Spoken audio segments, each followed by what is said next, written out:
Yes, there we go. Talking and going around the outside. There we go. Here's Ben. There we go. The expert. Good evening. Good evening, everyone. We're the official sponsors tonight. Nothing to do with a 2.5-hour film, which will start now. Yeah, start it right now. Get it straight in. Where's the TV gone? I don't know. You tell me. There he is. Right. So, okay, right. So this is the only one good Apple product that's out there. It is currently the highest grossing Apple film ever so far. It's the highest grossing film they've done. So there you go. And also, it's Brad Pitt's highest grossing film of all time as well, believe it or not. Yes, because just overtook World War Z, which I thought was an odd one for his biggest film. Because you would have thought, because Brad's been around for a long time now, you think he would have had like a massive financial hit back in the day. But when you look at the numbers, some of them have been a bit inconsistent, even though they're very good films like Fight Club and Seven and all that stuff. But this is the highest grossing film he's ever done. There you go. Believe it or not. It made over 600 million at least. Typically, it's a big file to open. I mean, there we go. Okay. It's thinking, it's still thinking. It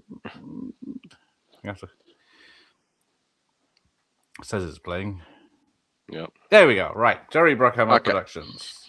Yes, good old Jerry Bruckheimer. He's involved because he's been involved pretty much from the start. He wanted this to work quite a while ago, but it took a long time to get off the ground because, this is a massive undertaking, very much like Top Gun Maverick. Took a lot to put this all together. Right, I'm just going to pause it there while if you're watching along at home on the Watch Party app for members and Discorders, just going to wait for it to catch up because about 20 production companies. There we go. Right, we're off. Yeah, Apple, Warner Brothers, Jerry Bruckheimer Productions, something else, F1 Media themselves. Yeah, Saudis, Chinese. Yep, they're all on the list. Everyone. Luckily, the Formula One is not corrupt as FIFA or football or anything like that. It used to be, but now it's probably in much better hands. Yeah, the entertainment company Liberty Media, who are in charge at the moment, have done a really good job in keeping it squeaky clean. But back in the day, it was run by a dictatorship. I would say that, and I mean that in the best and worst sense, if you know what I mean. Because the reason, because that's the reason Stallone couldn't make his F1 movie back in '97 because they told him to piss off, effectively, and we got Driven instead. We haven't done Driven yet. There's a reason for that. Well, we still don't own a copy each, but we've got to make sure we do that this year. We have to do Driven. Yes. Okay. And Rush. Okay, and Rush as well, yeah. I did actually see an X-Rental on eBay. Oh, of course, yeah. I was going to say, I haven't seen a VHS ever, so... Okay, well, I'll send you the link after we've done this. But straight at Daytona, the filming location of Days of Thunder. Same track, yeah. But this is the 24-hour race. Yeah, I think he filmed it after all the Formula One stuff, I believe. Yeah, the F1 stuff was done back in 2023. That's when they were literally on track in the paddocks, literally on location. And then stuff like this was picked up like probably 24 or maybe early 25, possibly. So, yeah, this was like a long process to put all this together, like 2.5 years to put together. But yes, I kind of... watching this what is it? 24-hour race. What's the point? Apart from the people watching, it's not much fun. I would say endurance racing can be. It's more about man and machine. It's more about the people involved. I mean, people watch it from the grandstands. It's a very sort of festival type race, but it's more about man and machine and proving that you can go for 24 hours. It's more about the mechanical side and the team side. Greetings. Hello, Byron. Yeah. Days of Thunder is better for F1. This is Josh, who thinks Superman was the best film of last year, so we're not going to take him under advisement. I would say this was the best film last year, and I know I'm biased, but legitimately, this is a bloody good movie. It really I'm not biased, and I love this film, so yes. Not that I saw many films last year, because most of them weren't worth watching. Like Superman. Right, hello, Monique. Hello. Patrick's here, because him and Al are doing Santos. And they're welcome to it. He did enjoy it, but it's nothing original, but looks good. Yes, the 4K would look gorgeous. I have to say, the 4K on my screen, it looks freaking dope. It looks so clear, and the sound is just off the chart. You hook this up to the sound bar, the sound is just outstanding. It really is. Yeah, that's the one thing because Lewis Hamilton, producer on this, And Sir Lewis Hamilton. Is he? Fucking hell, why? What's he done? Contribution to motorsport. Is he still racing? Because I don't even know that. Yes, he is. Okay. Because I saw the cameos in this, and I saw the list, and I'm not even... His was the only name I've ever heard of, so... No, pretty much everyone from 2023 is in the film. Yeah. And some are still racing, some ain't. There you go. So this is straight in the action, and my mate Gary Powell being one of the stunt coordinators on this film for certain aspects of the racing. Yep. Him and his team. So yeah, and they had to design special cameras to get all the angles, which is quite impressive when they go from the IMAX, which is as big as a car, to something that's as big as an old camera. When you look at the behind-the-scenes stuff and you see the amount of cameras they stuck on each car each time, it's quite extraordinary how much. The technology here is off the chart. They've gone all out to make sure that they can capture everything on here. Yeah, and it's all in car. There were no green screens, but there is a lot of digital replacements. Yeah, which is necessary because they did have the Apex cars at some races. They would sometimes follow at the back. They would sometimes do warm-up laps and all that. But they would literally take race footage and then superimpose the Apex cars onto real cars. And it looks so seamless. It doesn't look fake at all. It doesn't. That's why it took 2 years to make instead of 6 months like they're chucking out at Marvel films. Because when I was watching it in the cinema, I was like literally gobsmacked. I was thinking, like, this looks real. This looks real. And watching it again on my TV at home, it's like, it looks so seamless. I mean, you compare this to Driven. Like, Driven looks like a pile of junk it does compared to this. But, yeah. And then, that was the more practical days. But yes, I don't think it's a great film. I don't think Best Picture, even though there's not much cop in any of the Best Pictures this year. I wouldn't say Best Picture, but it definitely deserves Best Sound. It's been nominated for Best Sound, and I think it does deserve what's the other? Best Visual Effects as well. I think it deserves that. So Sir Lewis Hamilton, or whatever his name is, was brought in as a overall person in the know, and then he knew every sound should every corner makes on all these tracks. So then he was able to input that to the people. Well, yeah, I mean, you're talking about someone who's been doing this for 20 plus years. So you need an expert. You need someone who's been there, done it, who is currently the most successful driver in history in F1. He's still the most successful. Oh, yeah. Statistically, he's the most successful. Okay. Yeah. He has the most wins, most pole positions, equal championships with Schumacher, but he has the most wins. I think he's got like 104 race victories and 105 pole positions, something like that. Yeah.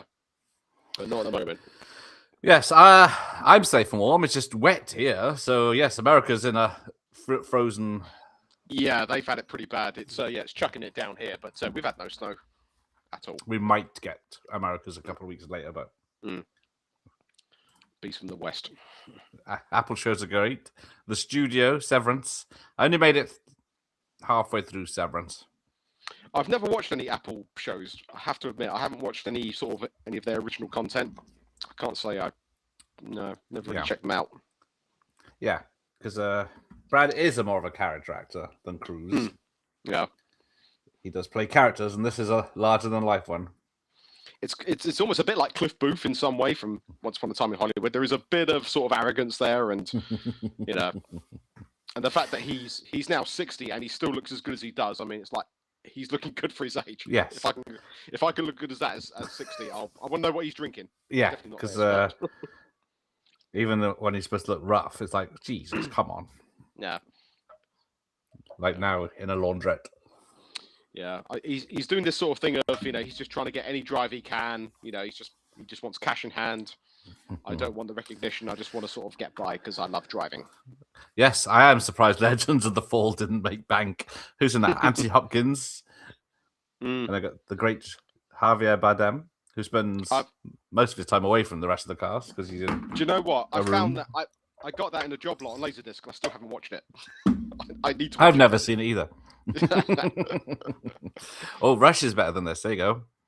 Well, Rush is based on a true story, so that's the difference. Yes, and it's based on the 1976 World Championship, and that championship, was custom made for a Hollywood picture. So, I would say story-wise, Rush is better, but it is based on a true event, whereas this is a fictional piece. So, yeah. But yeah, this uses a lot of aspects of real stories. Like Brad Brad Pitt's character's history and the crash the young lad has later. Spoilers. Yes, I'll when we get to those bits, I'll point them out of what they're truly based on. Yeah, because I didn't know until today. Daytona USA is one of the great video games. Yes, it is. I've even played that one. So. Oh yes, I'll take anyone on that game. I'll take anyone on. I'll cream you. Seriously, I love that game. Yeah, it is great. It's a nice looking film. Yes, they spent 300 million, but to get it looking good, which is the same as what the Marvels and Captain America 4, which it's night and day by looks, but they had a lot of tax breaks and a lot of sponsorship from companies to be included in the marketing for this. So, well, that's what helped because for this to happen, all of the F1 teams have to agree to what's going on. Because if something's going to be happening during a race meeting, during the paddock, all the teams, the FIA, the regulators, and also F1 themselves, they have to agree to all of this. So, if you've got everyone on board, then everyone's going to want a piece of it. Well, Red Bull will want some of it. Mercedes want part of it. And you got all the big names in. So, yeah, as long as you got everyone in agreement, you're going to get gold. Yeah, because they had a real pit in between. What was it, Mercedes and Ferrari or something, and for filming while there was real races. Yeah, so the British Grand Prix in 2023, there was like a separate pit box that wasn't used because there was only like 10 teams, and so there was like 2 more garages that could be used, and so they made it up so the Apex team, the fictional team, can use it, and they can film stuff there during that weekend, get all the shots in, make it look as good as possible, and it paid off. Yeah, and they used there's footage of real races where they, like we said, CGI'd other cars in, the Apex cars specifically. There was I think they had 6 or 8 real Apex cars that were Formula 2 to make them look like Formula 1. Because what's the difference? I would say because more power. Obviously the Formula 1 cars are more advanced, and Formula 2 cars still use aspirated engines, whereas F1s are hybrids. So the engines are quite different, and the size is quite different. So these Formula 2 cars, they had like body kits on them to make them look like F1 cars, and also for Brad and Dams and Idris, it was probably easier for them to drive Formula 2 cars. It doesn't require as much, Yeah. If you know what I mean. Because Brad got up to 197. He was gutted that he didn't hit the 200. But because like he said, he was playing Cliff Booth before this, and he's playing it after it. In the is that TV show sequel prequel? David Fincher's doing it, isn't he? Yeah. I don't know how that's going to go. Yes, there's not many new TV series I watch. I'm going back to Walker, Texas Ranger, watching that for the first time. Yeah, there's not much. It's like I'm not watching much. It's not, if you get invested, it's cancelled. So what's the point? Yeah. So unless it lasts a long time, you can go back. The studio is that? Yeah, I might actually watch the studio because it's behind the scenes of Hollywood. I have heard good things. The look of Severance was great and how they made it and all that, but yeah, I just got bored because it didn't go anywhere. Yes, once you hit 40, you can't be asked. Exactly. Get one. Yeah, if it's not great by the first episode, I usually give it 2 episodes. I think I gave Alien Earth 3. Then thought, what the fuck am I wasting my time with this? I still haven't bothered with that. Yeah, it's a shame. Yeah. Well, no arcs is how they should do these things. They need to get back to episode of the week, monster of the week, whatever. 8 episodes maximum as one story. Yes. Rather than this 12, and a lot of filler. It's just the same with this remake of The Burbs. They're trying to stretch that to a 10-episode series. It's like, why bother? No one's going to watch it. No. It's going to have to be amazing to get. So here we go. So there was a helicopter shot. Yep. And then it came down to they stitched it to a shot, which is seamless. It does look completely seamless, like literally from overhead right into the driver's cockpit. I mean, wow. Yeah. If you see the stars driving, it is them driving. Yes. And a lot of the characters are based on real people, like the Kerry, whatever Katona is or whatever it is, the designer. Yeah, she is based on someone called Bernie, who was the first female engineer or whatever it was for Yeah, she was. Yeah, but I mean, there's still no female technical director in F1, but there've been plenty team principals, and there've been mechanics and also race strategists as well. Women are involved within the team now. I mean, back in the day, probably not as much, but nowadays, yeah, a lot of women are involved in the pit crews now. Yes. And plus, unfortunately, other pit girls coming back. Hopefully, someday they'll be back. I don't know what's going on with that. I mean, that was all changed during that weird period in 2020 when, I mean, they did bring in Grid Kids, which I think was a good idea. Oh, that's a nice one, yeah. That was better. But in terms of Grid Girls, I don't know what's going on with that. There are some in this, I seem to remember. Yeah. Because it was, I guess. But yeah, I forgot to mention the awesome score by Hans Zimmer. I forgot how good it is until I heard it separately earlier today. Oh, the main theme is dope. It's so good. It's so pumping, so... It's a really feel-good theme, a real good feel-good sports theme, yeah. And we haven't really had that for a very long time. An iconic theme that you recognize instantly, and it just makes you feel good when you hear it. Yeah. Yeah. There is some modern, I think, unfortunately, Ed Sheeran does have a track in this, but I didn't know it was him until today. No, I didn't know it until I saw the credits in the cinema. So. It's got a great video where he's walking down the track and the car's parts are flying past him, and then it builds it in front of him. But apart from that, you have to look at him and hear him. So yes, produced by Brad Pitt. So yeah, like you said, they got Lewis Hamilton on board first, and then he used his persuasion to get people on board. And Red Bull didn't want to be part of it because they thought they might be the bad guys, but they were promised no bad guys in the film apart from the businessmen. Yeah, and Mercedes offered to give these Apex cars the engines as well, so they've got full backing from Mercedes as well. So that helps. And also, you'll see later on there'll be actual team factories that you'll see that are doubling for the Apex. But we'll get to that. We'll get to that when we get to those scenes. Yeah. Oh, that's it. Another. So yeah, there's no women drivers, luckily, so everyone's safe. But they got a pit girl here. And yeah, but it's not DEI in any way, so. It isn't. I don't think it is. They've all got their parts. And apparently there was another actress who was on the press run, and her part was cut out. She's in the background, but she's got no speaking parts because she was supposed to be a girlfriend of the young lad here. Okay. But yeah, at 2.5 hours.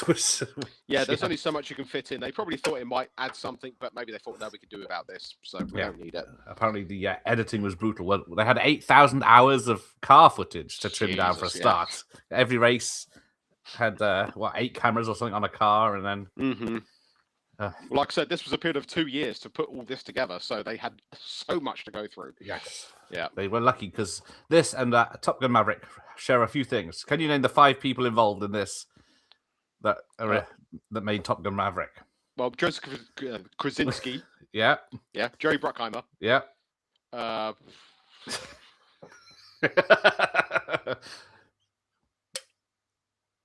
I'm just trying to think of any other actors. I mean, was Hans Zimmer involved in Maverick? Okay. He did the music for Maverick. Okay. That's 3. 2 Ethan Kruger, the writer. All right. Yeah. And the cinematographer. Okay. Same thing. Who is too small writing to read. But good evening. Fletcher's here. Hey, Fletcher. I'm wearing the Lakers hat in his honor. I was just I've been getting into Tales of Unexpected season 1 and 2. I was only a disinterested kid with her in the box. Yes, I remember watching them because they were like, "Ooh, it's after 9 p.m. and there's a sexy lady dancing in the silhouette." But the only story I remember is a kid on a giant turtle riding off into sea. But I should check that out. Good evening, Tom. Tales is very good. Beyond Belief, also another good series. I don't remember if I remember that one. No idea. Now, this film falls apart straight away because of having a 60-year-old man as the Formula One racer. Because what's the oldest? 40? Well, the eldest driver I've ever seen in my time is Mario Andretti, and he was still racing in IndyCar until he was 54. Yeah. Right. But, I mean, at this point, Brad is 60, but when he was filming this, he would have been 57 or something. But he doesn't look it, does he? He really doesn't look it. He looks like probably maybe late 40s, early 50s at this point. But because was it Javier Bardem mentioned someone that won run a Grand Prix at something 50 or something, but he wasn't. He won the Grand Prix when he was 30, but he was still racing when he was 50. I think is the I think theory. this thing that he mentions, I think it took place back in the 50s or 60s or even before that, before there even was an official championship. I mean, at the moment, Fernando Alonso is still racing, and he's 44, and he's the only driver that's older than me.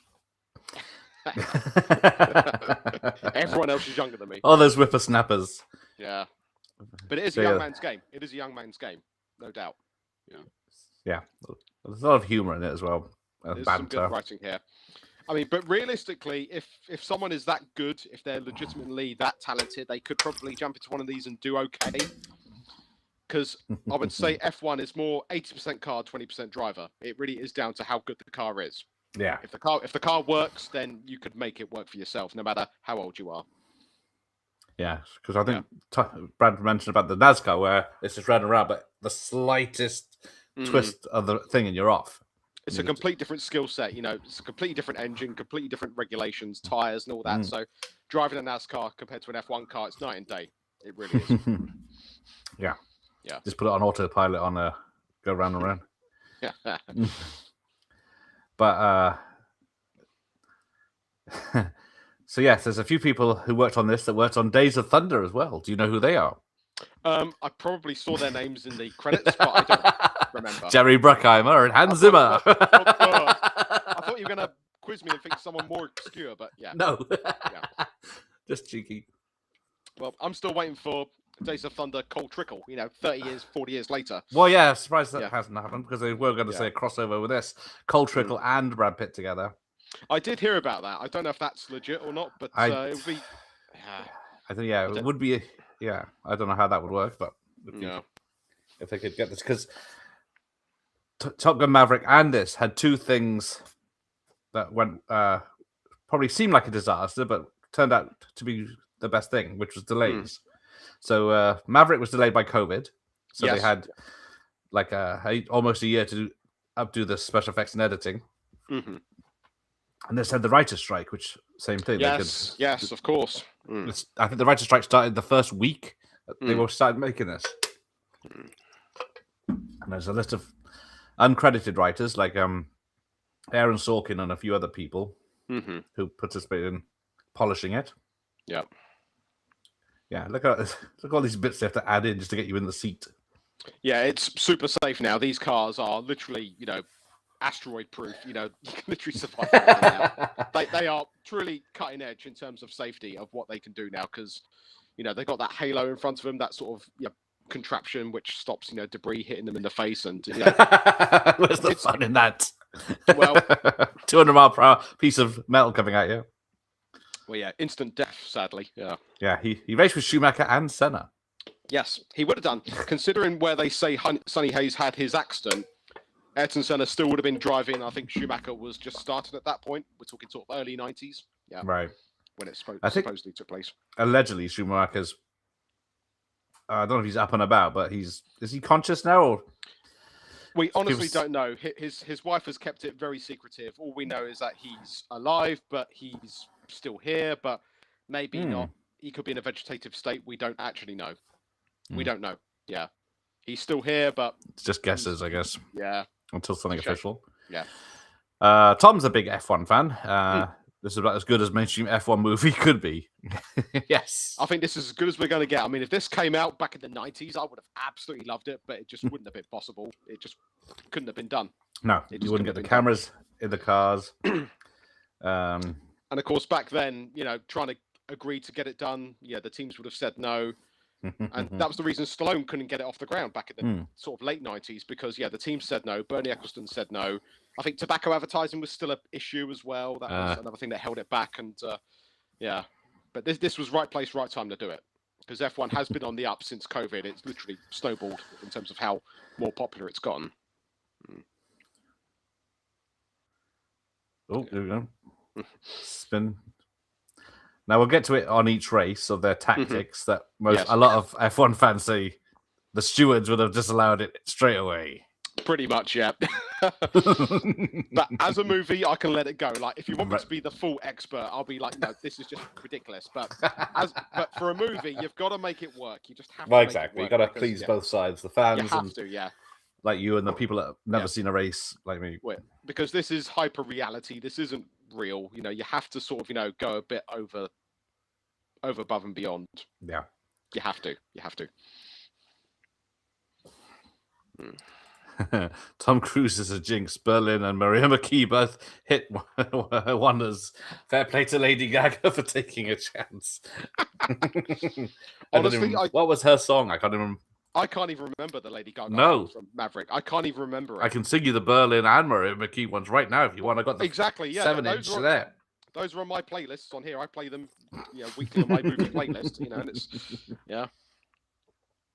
But yeah, so all this footage of speeding is them. They haven't overcranked it or anything, so they wanted to do it all natural. Yeah, to give you the perspective. This is when they would have had the chance, because this was on a testing day, so there's no crowds, there's no other cars there. It's just them at Silverstone, so they can go balls out and go as fast as they would like, and it really pays off. Yeah, and then the braking and Pitt in the car going, then he really is doing that. The G forces are just insane. I mean, it's like we're talking 4 to 5 Gs, cornering and braking. Yeah, lightweights. I've been on Alton Towers Nemesis 3 times in a row. Yeah, I probably like the Gaga one, but I can't remember it. Yeah, I honestly can't remember it off the top of my head. I can't remember what it is. Like, if you were to play me and say, "What song is this?" I'll be like, "Don't know." Yeah. Oh yeah, did the IndyCar movie, which typical 90s drivers steal their race cars and race around public roads. There you go. Yeah, we'll get into that for the next stream. Yeah, but that's the reason why Stallone went to IndyCar, because F1 said no, but IndyCar said they gave him the keys and said, "You can film whatever you want, you can do whatever you want. We're on board with you." The team said yes, so it's no wonder that he ended up with IndyCar for Driven. So let's have a look. I'll have a quick look at the VHS. Although there's the Mark Dacascos film called Drive. Yeah. Oh, that's a good film, actually. That is a very good film. I've got that on Blu-ray. Yeah, it's a good There's one. Drive to Win by Mario Andretti, a VHS from '96. Now, I did watch Excess Baggage earlier, which was I watched half of it. Oh, it was bad. Actually, I've changed my mind. We're going to do California Driving Girls with a lot of lovely ladies on that one. But yeah, I'm sure I saw an ex-rental of Driven. I'm sure I saw one for a reasonable price. Yeah. Someone heard us and bought it. I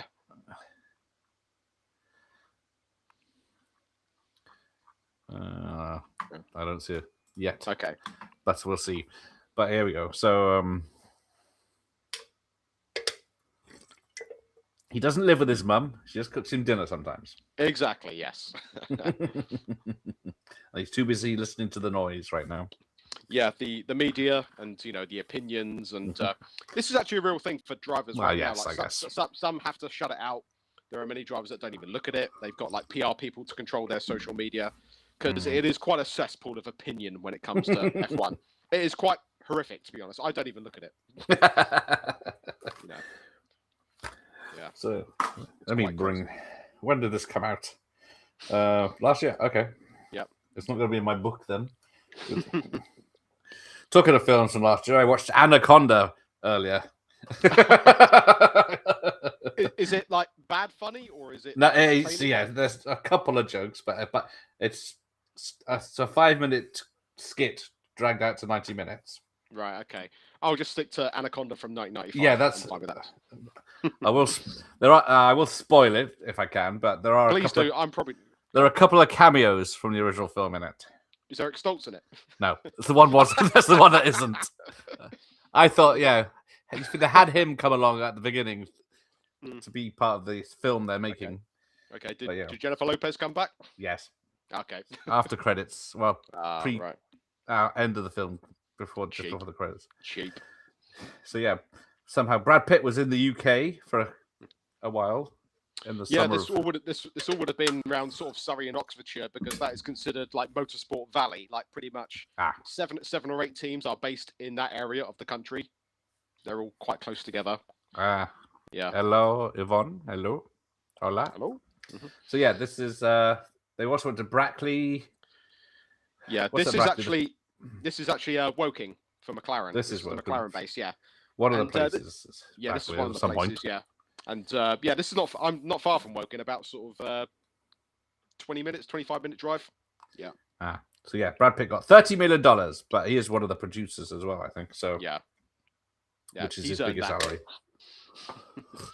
Look how clean this place is. Yeah, and I think now we're inside the Mercedes one in Brackley. This is the Mercedes one. They tricked us. Because all this on-floor stuff, you can only accomplish that, in a real factory. You can't dress it up. Yeah. I'm guessing they're de-aging. No one's ever seemed to mention the bit where he's de-aged, but no, it looks pretty good. You don't need full-on. You don't need full-on dialogue scenes. You just need promotional pictures of him or just get into the car with the crash helmet on. That's all you need. Yeah. So this came out June 27th in the US. And I think they had a special screening for the F1 racers and everyone that was. Yeah, that was in the Canadian Grand Prix last year in Montreal. That's the world premiere, I think it was. Yeah, Montreal. United Kingdom June 25th, so the same day, pretty much worldwide. Yeah. Even the United Arab Emirates, which usually 30 years behind, got it the day later, so not bad. Yeah, the Arabs, they're fully invested in F1 now. They've got you got Qatar, Bahrain, Abu Dhabi, and Saudi Arabia on as races now on the calendar. They're fully in on it. Their money's all over F1 now. Yeah. This film isn't on actual F1 stuff. Good evening, Nicholas. Hello. It is DTS level of Formula One. There you go. You mean DTS sound? That's the only DTS I know. So hopefully that's what I mean. I know what you mean by DTS. You're talking about Drive to Survive, the Netflix series, which is it does homage that. Yeah, that I can sort of live without. It's kind of quite fabricated, and I can sort of live without it. It's quite manufactured. Like they do sometimes spin a few stories that aren't really happening. So, yeah. But again, it's an entertainment show. It's not really a sporting show. It's basically there for clicks. Yeah. Now, because they were filming in this at real events, I think was it one of the real races had some of the guys in the background at one point. I think that's towards the end. There was a specific bit they did in the pit lane. Past an interview. Yeah, that's it. Yeah, and they would. I think there was certain points where they had to set things up just to get some shots in, and all the teams agreed to do it, and you can just get a bit more value for your money. Yeah, because I think is Silverstone the first race on here, but Silverstone would be mid-season because this is not a full season we're seeing. Yeah, right. Yeah, it's 10 races, isn't it? They've got to just win a race. Yeah, which is not really a deal breaker. It's kind of a thing they've made up because there's there's no rule to say, oh, you can't be in F1 unless you've won a race. Yeah, that doesn't exist. But I guess it's just to keep his mate in the job, isn't it? It's basically to keep the team and keep the money going because, if you don't win, then everyone walks away. Sponsors walk away, and we're going to pull the plug. But there's no official F1 rule to say you have to win a race by so and so. That's not a thing. Yeah. Cool World. I have never seen Cool World, which is one of Brad Pitt's early ones, where he's after an animated Kim Basinger. No, I haven't seen that. Yeah, I bet these are probably the real exercises that. This is quite cool because it's more old school. He's not using a gym or machinery. He's just doing it on the bed and just pushing himself because the neck muscles go through hell. They really do. It is insane. I bet. But it's the old Rocky IV where he's doing it old school and the young lad is doing it in the full gym. Simulators, yep. Yes, it does feel weird. This is like a film that's less than a year old compared to the 70s and 80s I normally do. Well, it doesn't hurt to go a bit off base and go a bit more modern. No, exactly. Yeah. Let's see. Lewis is actually the bad guy in the last race. Yeah, technically, yeah. He's in the way. Yeah, he's just competition, not bad. What time was he here? Before you. And before you, yes. Mm-hmm. I think my subtitles are a bit out. Right. The Arabs own McLaren and AM as well. Aston Martin, yes, they do. Ah. Well, I think for part ownership, I think McLaren is sort of partly owned by the Arabs, and there's shareholders and other bit, but majority it's the Arabs that own McLaren, and Aston Martin they've had to be sold because they're no longer British owned. They're owned by so many people now. But yeah, they've got their dibs in that. but they've got the money, so they're prepared to pay the big bucks. Well, exactly. Yeah. Let's have to wait till the oil runs out. Yeah, it says Brad Pitt. Where is Brad Pitt? Unfortunately, he couldn't make it, so he had to. Got the charm of Ben. You settled for the 35-year expert. I don't want to blow my own trumpet, but I have been watching it for that long. I don't want to see you blow your own trumpet either. Although, it might get... Yeah, I did get the right guess this time. Don't normally bother. Someone that actually knows, has seen the film. It does help. I don't even own Cool World. I've never seen it. I have to check it out. No, I've never seen a copy of it. I mean, there must be a copy out there somewhere, but I've never seen it. Yeah. Yes, I lust for Brad Pitt too. So we're all in the same room. I'll say again, if I can look that good at 60, please, please.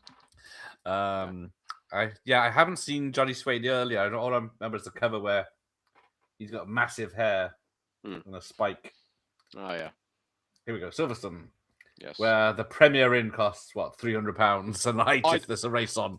I haven't looked at the prices, and I don't want to look at the prices because it is embarrassing. But yeah, I haven't actually been to Silverstone for F1 since 2001. That was the last time I went there, so it's been a while. But only because it's too expensive now. I just can't afford to go. Yeah, it is massively expensive. And then we'll mention it because I'll probably forget there. The one thing about being at the actual race is the noise. It used to be the noise, but these hybrids aren't as loud as the old V10s and the old V12 engines. These are, I mean, they're still loud, but... Oh, there you go. So, yes. Yeah. This was filmed actually with the real races, and Brad Pitt and Damson were allowed to stand in. Yeah, during the national anthem, they were there, but the TV coverage showed it as if they weren't there. Sorry, I can't stand up. Oh, I see. One of those, are we? Yeah, but no, they did a good job at hiding them on the TV coverage because you did not see them, even though they were there. Yeah. So they didn't have to CGI a lot of stuff. They just had to do this bit when people were setting up, and from the crowd, it's just a couple of guys talking on the track. No, this is literally on the grid at the 2023 British Grand Prix. This is like right there. Lucky that they had no rain that day. That is true. Thank God it was a wet race at Silverstone. Bring it on, but for the sake of this, I'm glad it was dry this because it would have screwed things up. So apparently you can see, if you pay attention on the 4K, you probably see the camera, the little cameras they used for this that they used to be quick. In this, slightly you can see them, but again, it's blinking. You miss it. It's like. Yeah, I've never noticed until someone was pointing out the other day. Yeah. But yeah, so they had the cameras to catch all the footage and get other drivers getting into the cars, get other drivers, getting in and putting crash helmets on and getting all that detail you can see, because once they knew they were there, like all the other drivers were like, oh yeah, film me. But we could only film so much, like they wanted to be in it, so yeah. Plus, they were allowed to do the lap. The first lap, what is it? The warm-up lap or whatever it is? The warm-up lap. They were allowed to sort of follow them and basically do what they needed to do for the sake of the story. And I think they did it at one or two other races as well. I can't remember which ones, but yeah, for this race, they were literally on that grid as the British Grand Prix was starting. Yeah. I think this is Brad Pitt's first race when he was doing the footage, and he knew what he had to do, but then his comms failed in his helmet, so he couldn't hear what they were telling him to do, so he just had to do the lap and hope for the best. Yeah, just improvise a little bit. Yeah.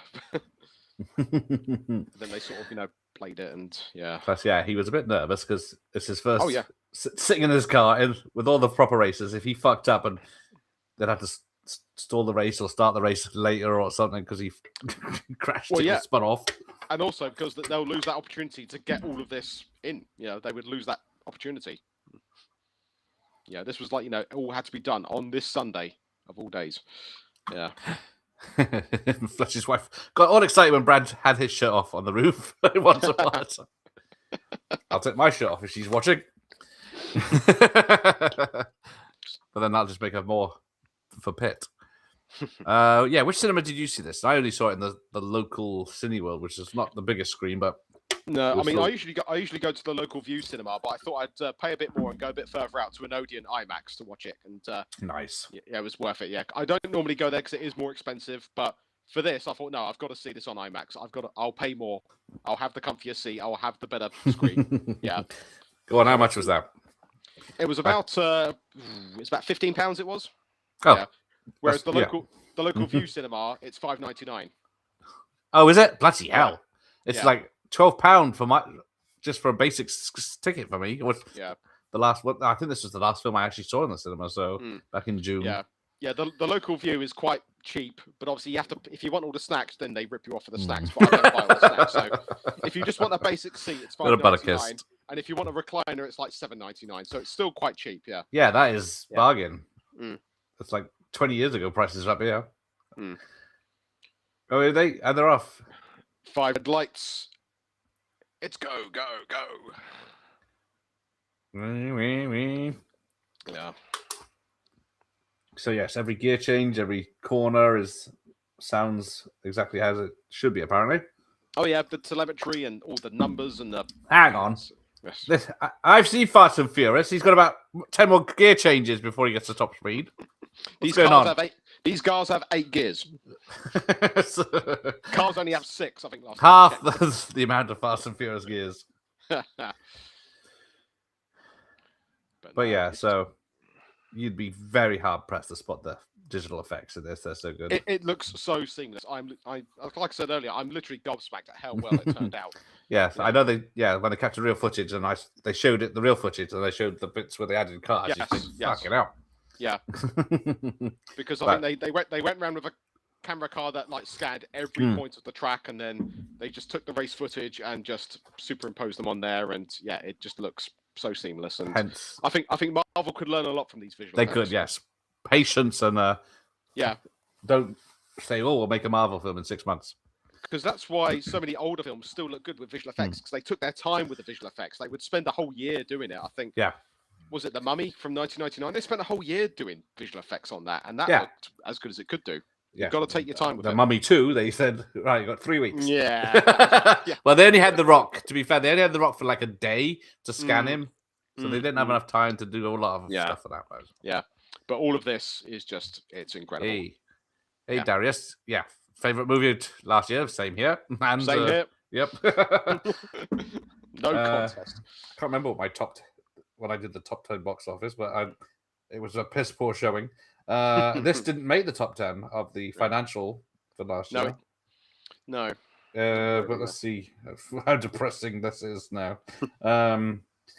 Worldwide box office. So number 1, Ni Za 2 made $2.25 billion. $2.25 billion, which I guess is a Chinese film. Zootopia 2 made nearly $2 billion. Avatar 3 made $1 billion and a bit, a third. Lilo and Stitch made $1 billion.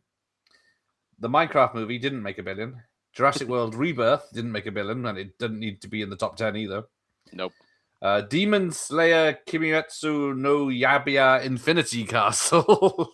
Say that when you're drunk. I'm sober now, I can't say it. Well, mostly. 700 million. How to Train Your Dragon. So that made 600 million. This made number 9. I think they've adjusted since a month ago.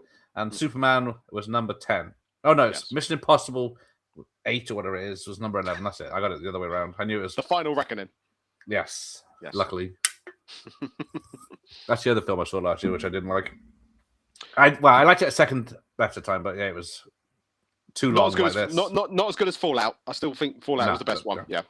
But yeah, Wicked for Good at number 12, Fantastic Four at 13, Detective Chinatown at 14. There's a theme going on here. The Conjuring Last Rites made nearly $500 million, so that's doing all right. Dead to Rights, I don't know if I know that one. So yeah, the Marvel film. This was no Marvel films in the top 10. No, I don't think there was. No. No, so we've got Fantastic Four at 13, Captain America 4 at 17, Thunderbolts at 18, Sinners at 19, and Final Destination Bloodlines. 6. Yeah. Bloodlines, yeah. Yeah. So there you go. But this, out of that lot, what have I seen? I've seen a Minecraft movie. It was all right for a one-off watch. Jurassic World Rebirth was quite terrible. This Superman, I did not like, but I will give it another go, see if I like it. Mission Impossible Final Reckoning, I liked it better the second time. Yeah. Because I knew the faults, but I was very disappointed in the cinema. Conjuring Last Rites was pretty good. Captain America Brave New World was terrible. Thunderbolts was all right. I didn't get no rush to watch that again. Same with Fantastic Four First Steps. It looked good with the old theme, but old style. But yeah. Bad Guys 2 was good, but that's just, yeah. But there you go. You missed the crash. I saw the crash. The first of many crashes. Is that how much are these cards? Like $1 million each? It's a few million. Are they able to salvage any, or is it just a written off like a? Sometimes, depending on the accident, sometimes they can be repaired. But if it's like a monumental accident, then yeah, they would have to change the whole chassis. But 9 times out of 10, they can rebuild them. Yeah. There you go. 60. Wow. Yeah. See, it's £15 cheapest because what I'm sure I saw IMAX in Cardiff.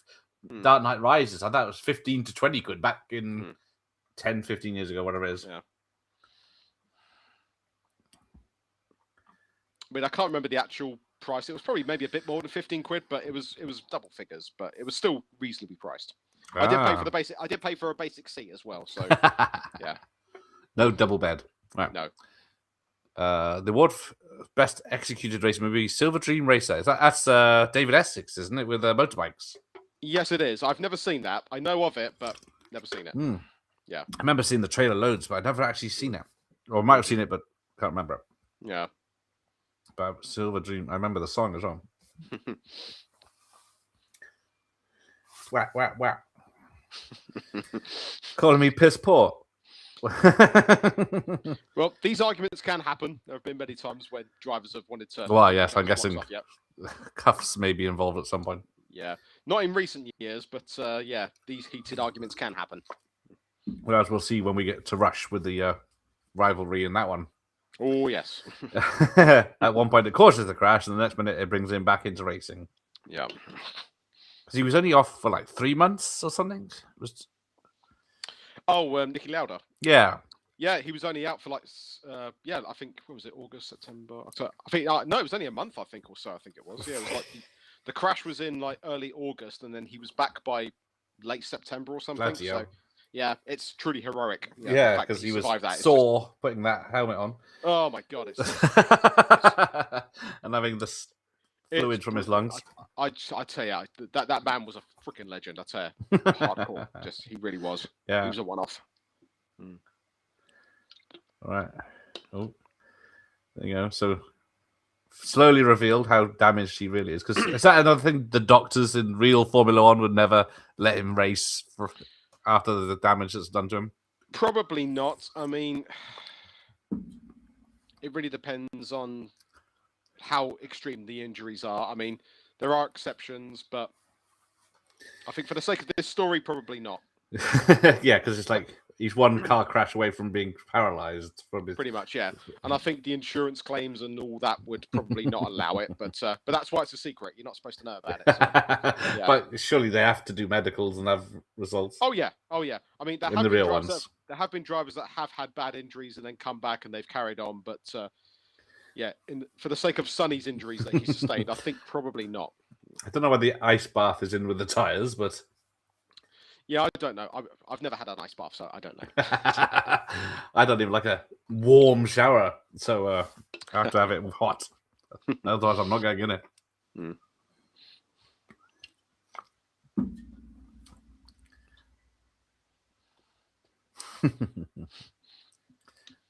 But apparently, Brad Pitt's character has a tattoo of the track that he crashed on his arm.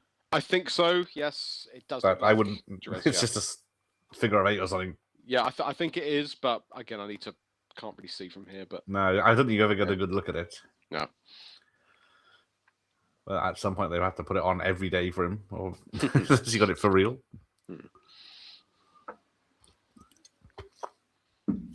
Apex will be worth less than my shoes. Javier's so good in this.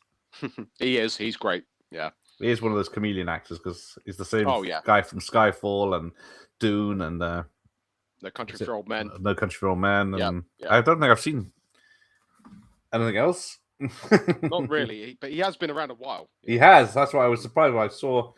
I guess he's been in the European market. Mm-hmm. Born in '69. Skyfall, No Country for Old Men, The Sea Inside, Beautiful. She's got 4 films coming up. Yep. The Cape Fear. Oh, he's the bad guy in Cape Fear TV show remake. Dune 3. He's in Little Mermaid remake. But yeah, loads of stuff. Mother that I haven't seen. The Counselor, which he was with Brad Pitt in that, I think, in 2013. Yeah. Eat, Pray, Love. I think I saw that actually with the wife. I can't remember a damn thing about it though. Okay.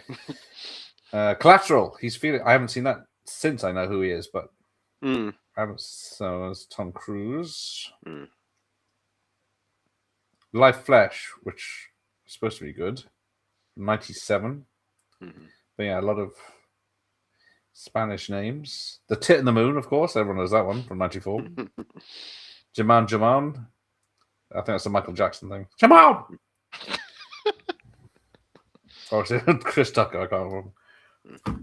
Right. Kubrick has come back was quite surprising. He really messed himself up in a rally car. Yes, Robert Kubica. He was Kubica, sorry. Polish name. He was in F1, but then he went off and did a rally event and had a really horrible accident and literally severed one of his arms, and to the point where it required multiple operations, and to the point where he doesn't even have full movement anymore. But he was able to come back and do F1. I think he had the crash in 2011, and he didn't get back to F1 until 2019. So bloody hell, yeah. So even though he was never, he's very similar to Sonny Hayes, kind of like a never was, like he never got the chance to be world champion, but he did sustain bad injuries, but he was able to substitute them and still race in F1 for a season, and he still, I think he still does test driving as well. So bless him. But yeah, the right arm injury was quite severe. Hamster's here. They didn't release it in the IMAX format the same as Thunderbolts. I was going to say because I haven't seen a different version. I don't know what your 4K's got. How many formats are on that 4K, or is it just the widescreen and that's it? It looks good. That's all I know. Has it got the mono soundtrack? I don't think so.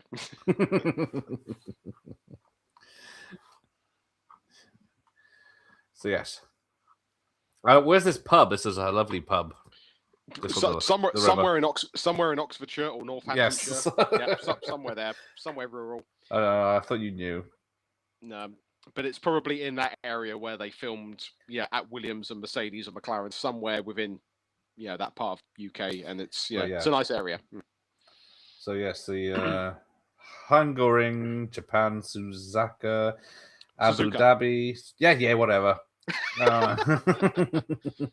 Filming dates June 29th to December 8th, but 2023 to 2024. So a year and a half of actual filming. Yep. Monza. Yep. Mexico City, the Netherlands, Daytona, Italy, Chertsey in Woking, where McLaren is. Silverstone and Towcester. Papa's Drive-In in Florida is the restaurant at the beginning. Daytona Speedway, Las Vegas Strip, which is coming up, of course. Leighton Buzzard. There's the Globe Inn. There you go. Oh, okay. Leighton Buzzard. That makes sense. Yeah. Somewhere in between. Right, I have to look that up. Next time I'm in the area, but Leighton Buzzard, Bedfordshire, Abu Dhabi. That makes sense. Yeah. Northampton, Hungary, England. Apparently filmed in. There you go, and Japan. Great. Yes, solid soundtrack, even though the rejected songs were bangers. Yeah, I had to listen to some of those, as well as the score today. Some good ones. There are. Because you hear them in this, and you just go with the film. But if you hear them separately, they still hold up. If it's able to make me download it after I've watched it, then it's doing something right. Buy the CD, I think he said everyone. Apple Music. I still have LimeWire, so. Williams, I did want to be a race driver when I grew up, but now I want to be a firefighter and drive a fire engine. Well, I wanted to be a fireman after watching Backdraft, but luckily sense prevailed. Yeah, I wasn't. Well, I did do some go-karting, but I wasn't as good as. I did have a petrol go-kart, but I didn't have a track, so it was very tricky to race it on a. I do have two. I do have two trophies. Oh, 2 trophies. Oh, there you go. Well, there's still a chance. Look, you still got 20 years. It was a very long time ago, and even then, when I was doing it, I was too old by that point. There were kids that were younger than me that were much lighter. Yeah. He's posing. Yeah, got to get those sponsorship deals in. Yeah, that's the thing about these sponsorship deals. Hopefully, I'll get some boner pills soon. But it's like I wouldn't buy a credit card just because he was posing with one. No, not really. Or any product. But yeah, pretty much this, and that's it. Yeah, it's only because this was on special. Was nothing to. That's at my levels. What's this? Currently making my way through a video on multiple home release versions of The Good, the Bad, the Ugly. There you go. That would be different. I've got DVDs, VHS. Yeah. So here we go. There's the de-aging. Yeah.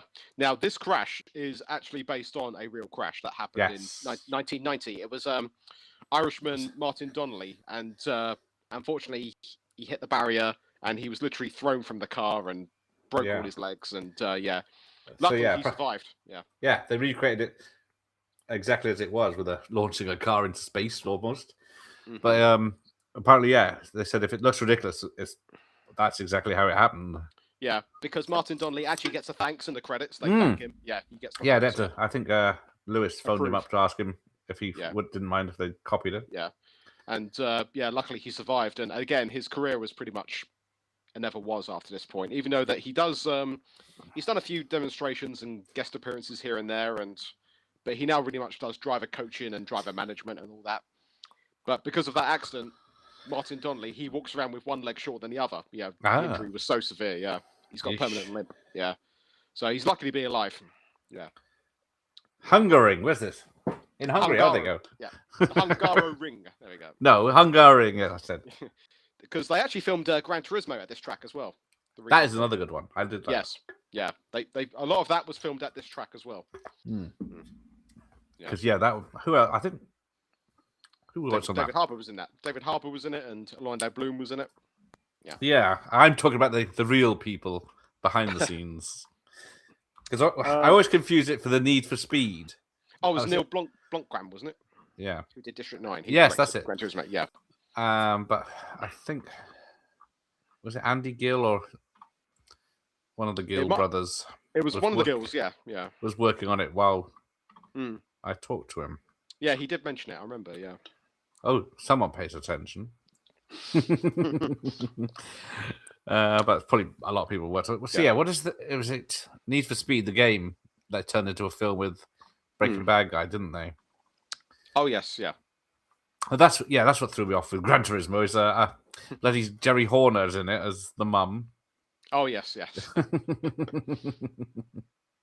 Well, she is married to a team principal in F1, so. Aha. Yeah.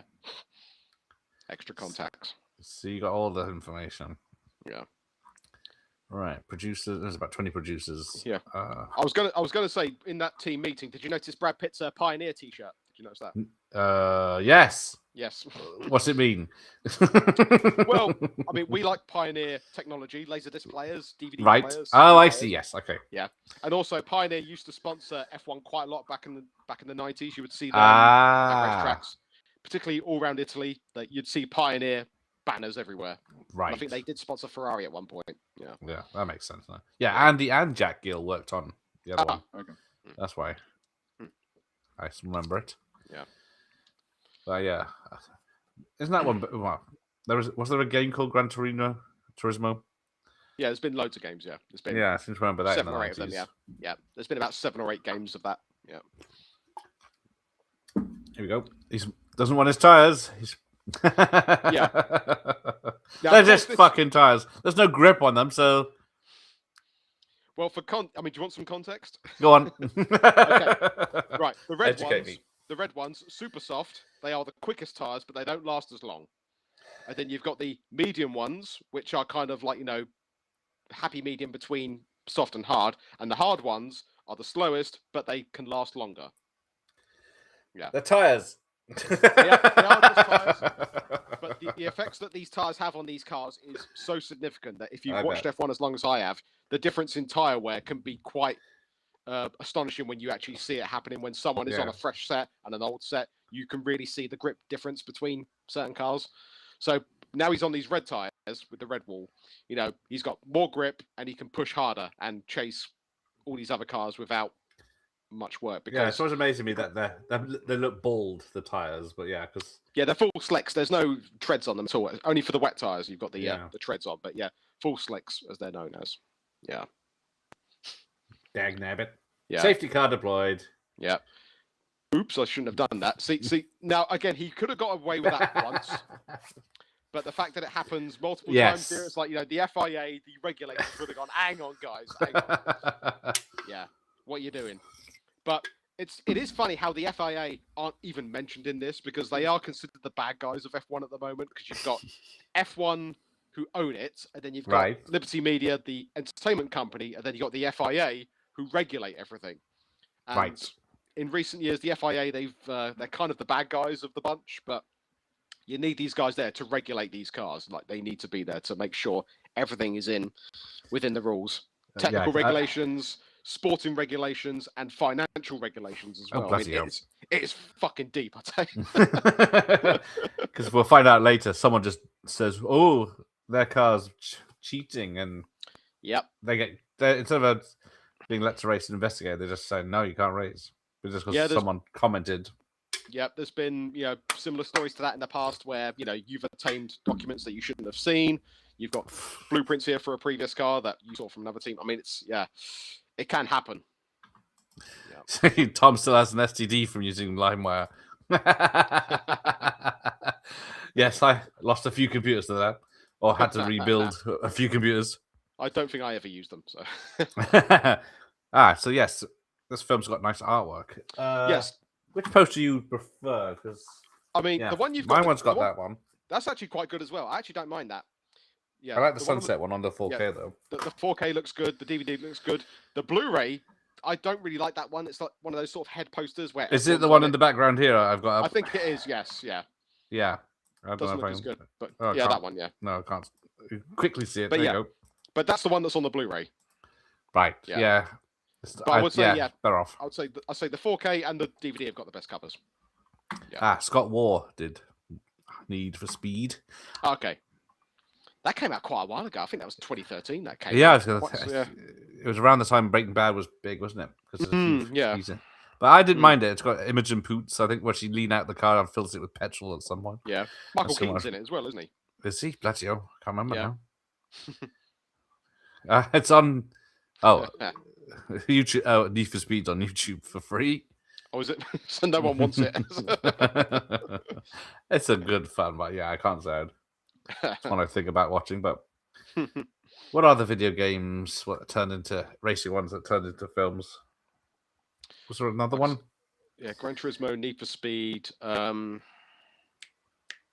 thought there was another one, but it might just be Gran Turismo I'm thinking of. It's quite incredible that we've never had an Outrun game. Sorry, Outrun movie. Sorry. Yeah. Yes. That would be kind of good. Oh, yes. He's taken out was it polystyrene it's made of? Yeah, it's sort of a light polystyrene just to sort of absorb the impact, but yeah. So, sorry, fellas, you're going to have to give me another front wing and bring out the safety car again. And again, this is reminiscent of something that happened in 2008 when the Renault team ordered one of their drivers to deliberately crash to bring out the safety car so that their driver can get a free pit stop, get in front, and stay in front. And yeah, I think like a lot of everything in this film is just picked from different aspects of other people's stories. And as a result, Renault got a massive bollocking from it, and people it was a real bad situation. But this sort of thing of like deliberately causing debris. Yes. Yeah, it's just a film. Yeah, that's why I'm prepared to let it slide because this is a movie. This isn't real life, so yeah, I can let it slide. Yeah. For the sake of 1 point, yes. But points mean prizes. Yeah, where was it filmed? All over the world, apparently. All over the world. Every big racetrack. Yeah. Was it 10 races, so 10 countries? I think overall. I don't know if we do see every race. I can't remember now. No, we don't see every race. We don't see every race. No, like I said, the film starts mid-season. Yeah. And then when the lad gets injured, it just has a few quick scenes of a race, doesn't it? Yeah, a good old sporting montage, which always works. Yeah, we're only the first hour in of this 24-hour watch party. But yeah, just going back to like car video games. I can't think of any other ones that have been made into movies. I don't think there has been. No.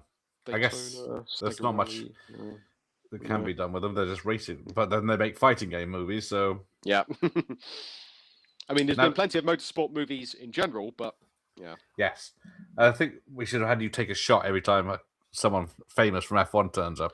Well, Fernando Alonso just showed up. So is that the one that patted Pitt on the back? Yes, and he is currently the oldest driver on the grid. So like Sonny, so I think that's why it's sort of good in reference there. Like the current oldest driver is giving the fictional oldest driver a handshake.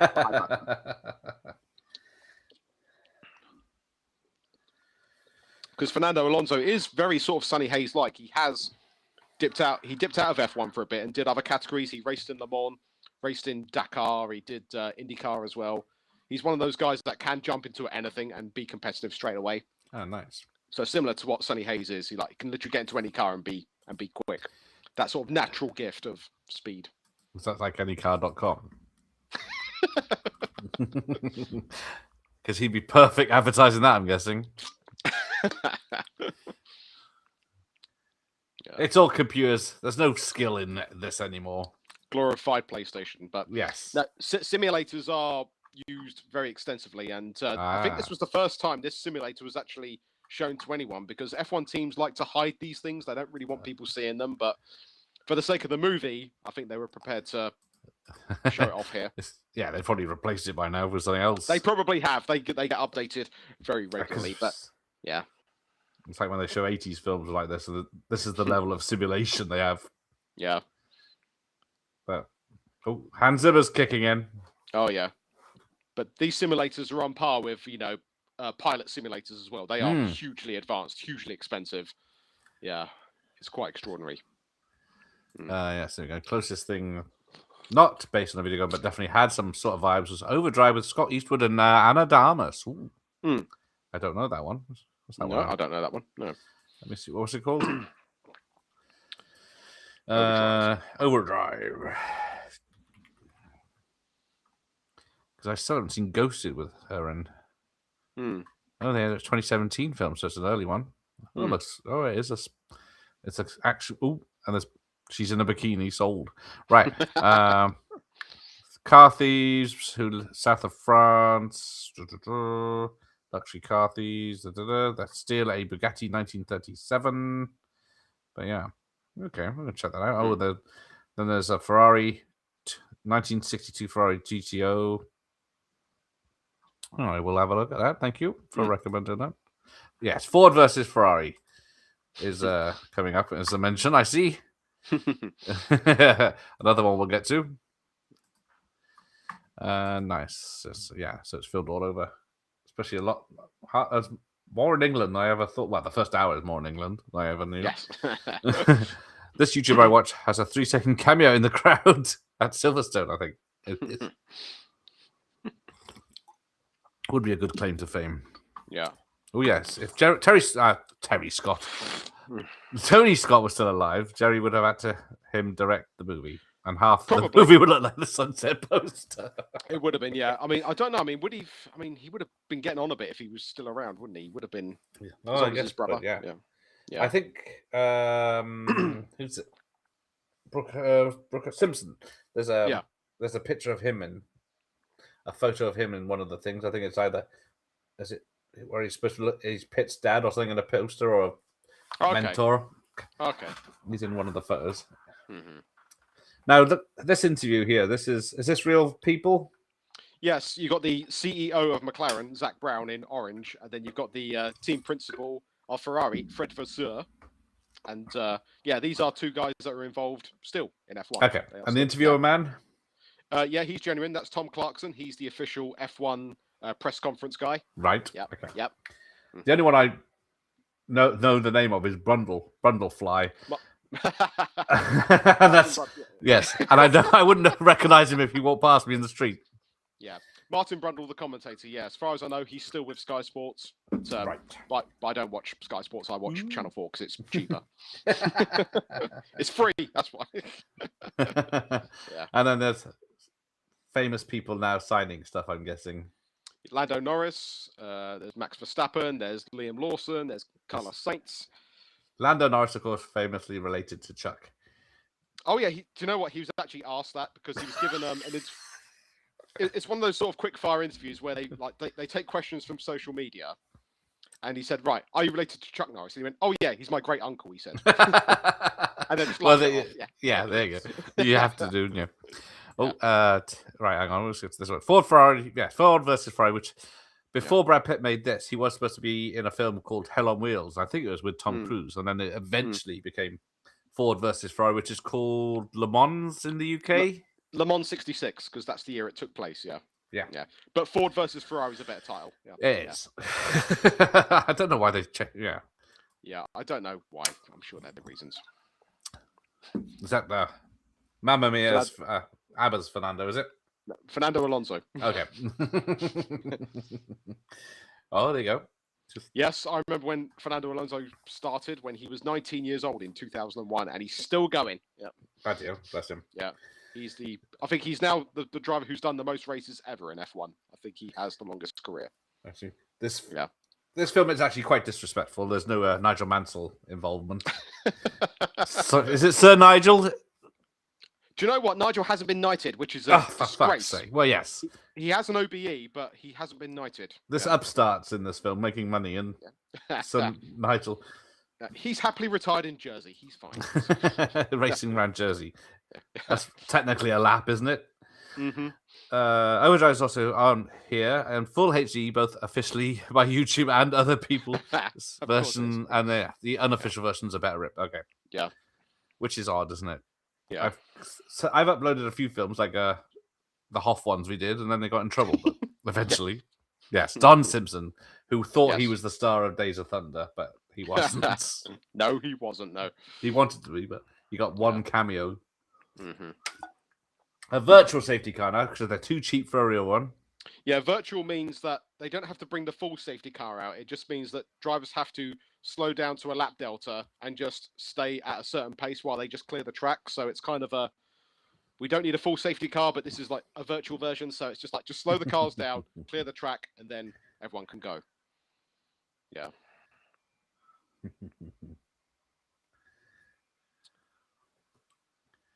Because bored dirty tactics here at Monza, but Monza's one of the best racetracks they go to. It's the fastest one they go to, and a lot of history here, and it's also quite dangerous as well. This is because it's the fastest. You do get some big accidents, as we're about to see. Yeah. Spoilers: there's crashes in this film. Every motorsport movie has a big crash. It's part of the story. Yeah. Wouldn't be very interesting, I guess, if there was a risk of crashing. That is the sad fact of motorsport. Like, if you go to a motorsport event and the best driver wins, then everyone will leave disappointed because there was no crash. People want to see a crash. That's the sad fact of it. Nasty bastards. Yeah, we are nasty bastards. Yes. Okay. Whose crash is the kids one? It's in the rain, that one, isn't it? Yeah, there's actually two versions of the crash. Like, in terms of him hitting that curb and being launched and going into the barrier. That actually happened in a Formula 3 race at some point recently. I think you can probably Google it on YouTube. You'll see it. And literally the car hits a curb and it literally takes off and goes into the air and lands on the other side. And the fire that happens is based on the crash that Romain Grosjean had in 2020, where he literally hit the barrier, the car disintegrated, and just the fuel went everywhere, and he was stuck in the car in fire. And luckily, he got out with just some burnt hands. He survived. It's quite So incredible. so it was the kid's fault. His mum doesn't find out till later, of course. Yeah. He's like advising him, Blames saying, Pitt. don't make the move at this bend. Just wait to the main straight, and then you'll pass him. But he got too greedy, inexperienced, and yeah. And when it rains at Monza, it can be quite dangerous because you're going so fast, and all the spray you just can't see in front of you. Yeah, lightweights. Yeah, it's like it's just the same track. Where am I? Oh, it's a bit long, this one for me today, but enjoy the show. All right, take care, Byron. You're probably already gone, but so yes, we had just coming up halfway through. Yeah, Days of Thunder was much shorter. I think it's nearly 2 hours, isn't it? Though I think so. Yeah, but this is If Tony was on, it probably would have been Days of if this was successful, he would have done a Days of Thunder too. I think he probably would have done. Yeah. Oh, I know Kimi Räikkönen. That's him. Yeah, Kimi. I think he's like the second most experienced guy, but he's now officially retired. Yeah. Okay. Him and Fernando Alonso started at the same time, and they were both around for the longest. But he retired. Räikkönen. He retired. What was his last season? 2021 when he stopped. Yeah. But Fernando's still going. I was gonna say, a Rad Racer game movie. I think I played Rad Racer, but I can't remember a damn thing about it. No. I can't say. But I think one film we should tackle is probably Speed Racer. Speed Racer, yes. I haven't seen that since it came out. I don't mind that film. It looks amazing. It looks incredible, and it's quite a thing. It's based on an anime, isn't it? Yes. I think, yeah, Speed Racer, yeah. But I don't remember much of it, but I did see it. But it's been a while. It's been 20 years, actually. That was 2006. Fucking hell. No! Jesus Christ. It's a gorgeous film because it's like a sugar overload, but yeah. Yeah, you won't get anything like that now. You really won't. Well, because that one definitely failed on its ass. It did, sadly, yeah. No one knew what it was, yeah. Yeah. Yeah. But it is an amazing piece of film. Uh-oh, don't do it. Don't do it, but yeah. So, who's in first? Max Verstappen. Is that a real person? Yes. I thought is that the same guy that's Yeah. Oh, there he goes. Oof. Yeah. And then hit that curb. Yeah, straight to the fucking trees. Yes. Yeah, and they did launch a actual chassis from a cannon and into the crowd. You actually see it on the making of on the 4K. Yes. You see it, yeah. Crazy. Quite incredible. Well, I guess good for them, rather than just saying, there's a computer generated one. Yeah. And And this fire bit is based on the Grosjean crash from 2020, where he was literally in the car for just under a minute, and luckily he got out with just some how? hands. Yeah. Because I mean, the fuel.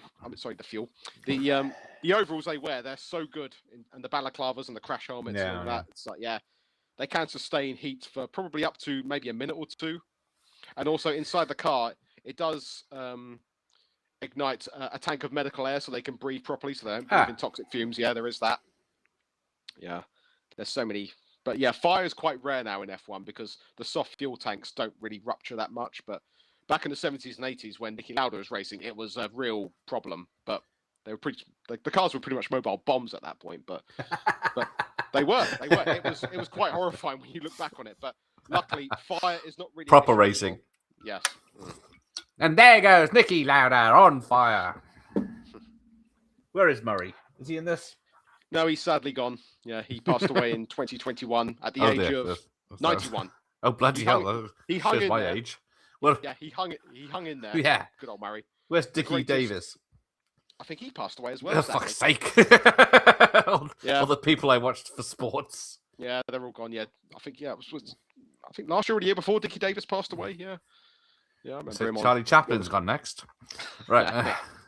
Max is the GOAT. Yes, I would agree. Max Verstappen is the current GOAT. He really is that naturally good. I'll drink to that, even though he drives for Red Bull, but he is a natural badass. He is so good. Yeah. There you go. Mr. Genzi's late. 155-minute runtime. Yeah. Best Picture nomination and no Best Original Song for Messi. Who's Messi? I have no idea. There's a lot of people on the soundtrack. I don't remember who Messi.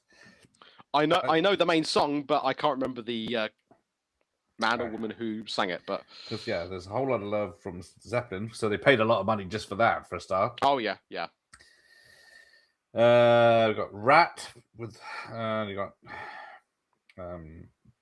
Billy Squires, Chris Stapleton, Sam Soso, Mr. Easy. It might be him.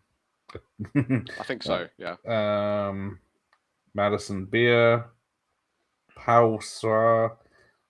I haven't heard of any of these. Peggy Go. Yeah. Grandma Calls the Bad Boy News. Were they performed by Ray? There we go. Yes. Or Rush, which was on last week on World of Sports Rules. WOS, yes.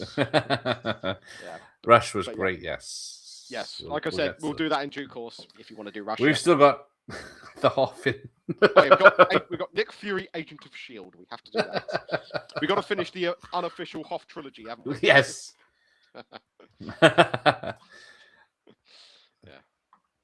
was a Lancia Rally biopic. Oh yeah, there was. I don't think it was a cinema release. It was basically based on a rally story about Lancia. Yeah.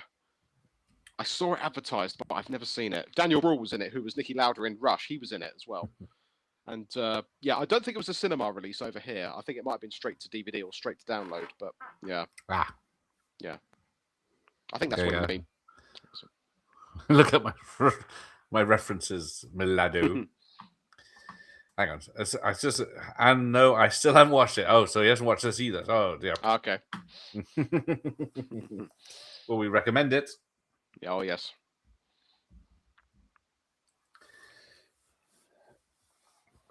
And the burns to his hand, that was the same injury that Grosjean sustained, and that put him out for a few months. But he never came back to F1, but he went on to race in IndyCar, and he was able to carry on racing with scars all over his hands. So that's going to be tricky with something you have to hold on to for how long are these races? About 2 hours long, most of them, or like sort of hour and a half, hour and 40 minutes, most races. Yeah. But I do like this bit with Sully, like he's rallying the team around him, which is what Joshua Pierce never did. Like, you've got to encourage these people. You've got to work together. These people, the minions. Okay. The minions. Okay. Personnel. Is that what you want to say? Yeah. The team. Yeah, the team. Yeah. Team. I like to say the word team. Now, why is he wearing a headset? Because when they do these it's called a debrief, so that they can all talk to each other, so no one else can hear it. So if there was like someone listening, or if a journalist tries to sneak in, they're not going to hear any information. So that's why. So it's called a debrief. Yeah. Come back. Yeah. Come back. Max is the GOAT, and he is real. There you go. He is real. Uh-oh. So he's back at base. Yeah. Not just having to rehabilitate. Oh yeah, March 1st is IndyCar season starts. It is, yes. I do like watching IndyCar. I do like watching that. What's IndyCar again? Is that the It's basically the American version of this. But yeah, they race on ovals and they race on street and road courses as well. And they have the Indy 500. And it's basically the American version of F1. It's a nation series, not really world championship. Hey, because I was say I got Iron Man 2 next month, which is in Monaco. Yes, it is. Yes, yep. It is indeed. That's the one place they don't go in this one, isn't it? Yeah, that would have happened earlier in the season. And I think trying to film this around Monaco would have been too difficult because it's quite tight, quite narrow. It's a very small principality, and I just don't think it could have been done. You can probably leave Monaco out of this. I mean, it would have been great, but I think logistically it wouldn't have made sense. It would have been quite difficult. So you got one of the songs. Yeah. And making progress. We're scoring points, and we can do this. But yeah, another fearless attack from Hayes. Yes. And I think, this crash with Perez in the Red Bull, this happened at the start when he goes up in the air. Whoa, yeah, that was... Actually, I think I'm ahead of you, actually. I'm 1 hour I don't know, 23 Yeah, I don't know and if 5 4K seconds. I don't know if 4K's run fast on DVD. It might do, actually. I've never actually... Yeah. Because we know the VHS runs differently to disc. But Yeah, so I this don't know is... Yeah. That's always a problem with... Stupid watch pal. parties. Yeah, this might be interesting. Yeah, I don't know. No, I think everything's now PAL. I don't think the whole NTSC thing. I think that's now. I don't think it's a thing anymore for formats. Well, not at least not for us. Yeah. Very nice. Oh, he's down. Yeah, there we go. That's the crash. Yeah, that really happened in. Yeah, Mexico so yeah, they 23. did just use footage of Yeah. random races and. Yeah, so I suppose if there was any sort of real crashes that happen, they could always use them and adapt them if they had to. But yeah, always helps. Yeah, they just stick the CGI car over the top. Well, unfortunately, there's rapping happening. There you go. Do you want to go on one of those reaction button things? But no, tennis balls are more fun. Yeah, but yeah, the reaction light thing, that's something that all drivers have to do. It's like, yeah. I'd ace it, of course. I mean, wait, what the fuck? Wait. It's already over. It'd be strobing. I'd be having a seizure. It's like, I'm a king of whack-a-mole, so how hard can it be? Yeah. Max is the GOAT, only if he is chomping someone for their wing or Lewis Hamilton. Ooh. Oh, let's not go there. Let's not go there. Is there a rivalry? There was at the end of 2021 where it got quite heated at the end of the 2021 season, which kind of does resemble the conclusion of this film. I think they borrowed elements of that. But 2021, it's kind of so infamous. It's almost like, we don't refer to that. Refer to it as the Scottish play. We don't talk about it. We don't talk about it, sort of thing. Is it like Fight Club then? Is it? You can say, yeah, we don't talk about it. Yeah, yeah. Just Google it. It's just rumors. Rumors. You'll find all the information. It was a very heated, exciting conclusion to a championship season. It was quite crazy. Yeah. Yeah. And he's back in the team. So yeah, we are. Spa No, sorry. If we were watching Cobra, it's just finished. Yeah. If it was an 80s action film, 89 minutes, done. It's the perfect. I always maintain 90 minutes is the perfect runtime for any movie. Yeah. And then we got this and Batman, the Batman at over 2.5 hours. Even though I do like the Batman, I do. Yes. Like that. I would do it, but it takes nearly 3 hours to do it. Yeah. Oh, more rap music. Yeah. Yeah. Now we're at Spa-Francorchamps in Belgium. Great. Another great track. Schmuck and a pancake. Schmuck and a pancake. But no, this track in Belgium. Excuse me. Oh. Yeah, this track in Belgium, this is one of the best. That's a hell of a corner. It's it literally goes down into a valley, then like shoots up again. Oh, the valleys. It's right in the middle of the forest. Yeah, it's a beautiful location. But yeah, there's two keeping them side by side in the pictures. Yeah. This corner where they sort of go down and up, it's called Eau Rouge, and it's one of the best corners on the planet. Who names a corner? The Belgians do. Someone from Belgium named it Well, actually, I'll say it's named Eau Rouge because that part used to be a public road. Back in the 50s. And he's off. Days. Yeah, and he's off again. Fuck's sake. So the public road was called Eau Rouge, so that's why it's called Eau Rouge. So. Yeah, god damn it. Jeez. Assholes. Yeah. First race and everything, yeah. There you go. It's a fight. Boom. Fight. Knock his fucking head off. He's got previous. There you go. Yeah. Spa is one of my all-time favorite tracks. Yeah, definitely in my sort of top 5. I would say, Spa, Monza, Suzuka, Silverstone, and probably... How many are we naming as your favorites here? and And probably the track in Canada as well is quite good in Montreal, which isn't featured here, sadly. But, yeah, that was earlier in the year. Yeah, proper old school tracks. But yeah, this is a bit of a pep talk saying, yeah, listen, son. Yeah. Yeah, the arrogance and the youth experience. Yes, he's got to learn. Yeah, young hot shot. Yeah.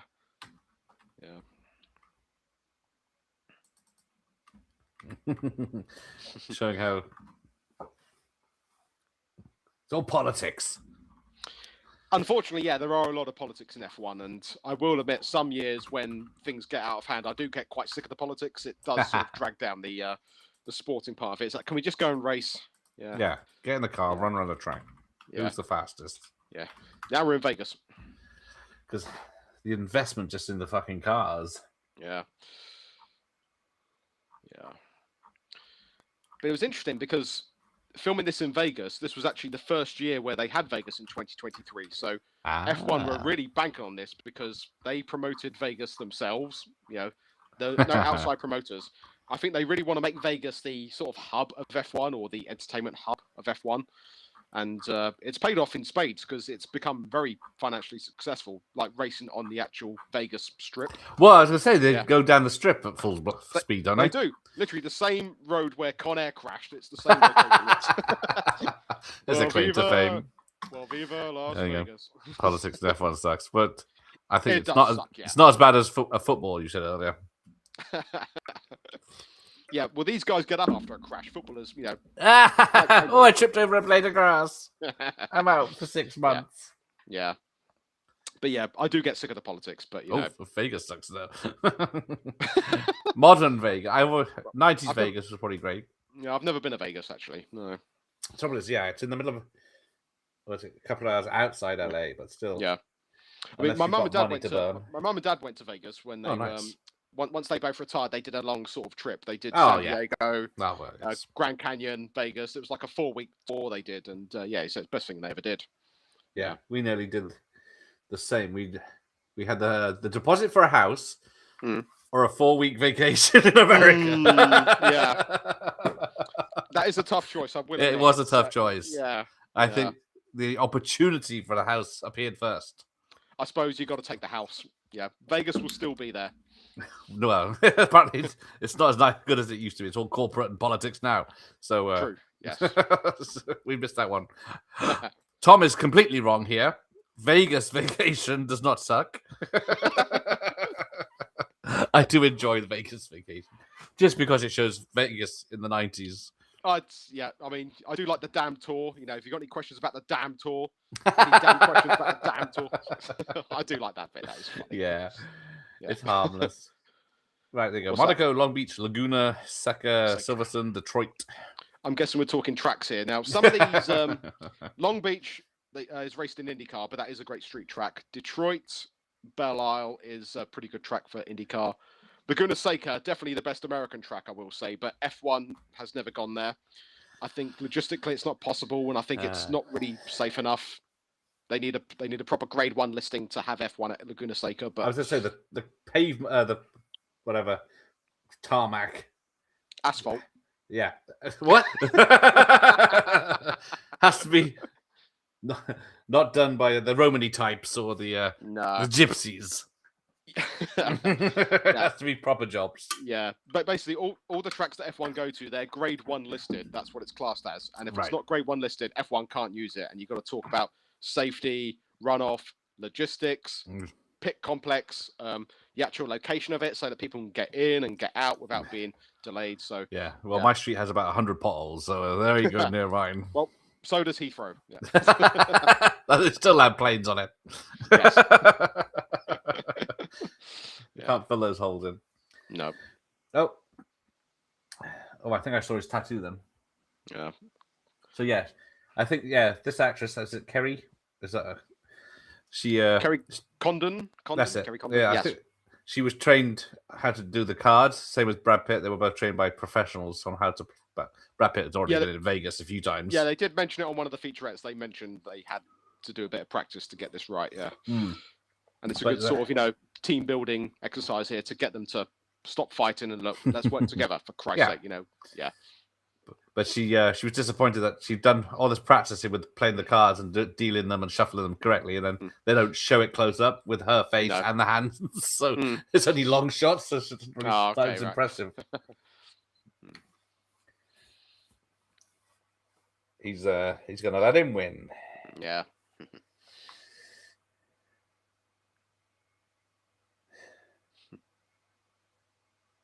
I can't remember what they're playing for. Is it positioning or something? But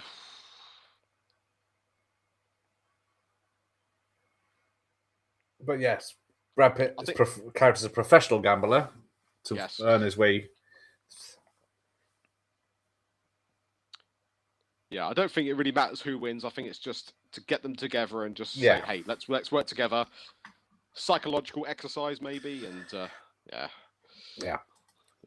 Yes, Sean is correct. It technically is a Days of Thunder 2 because he does start off in NASCAR and go into Formula 1. And he is. But I still hope for the day we get Days of Thunder Trickle.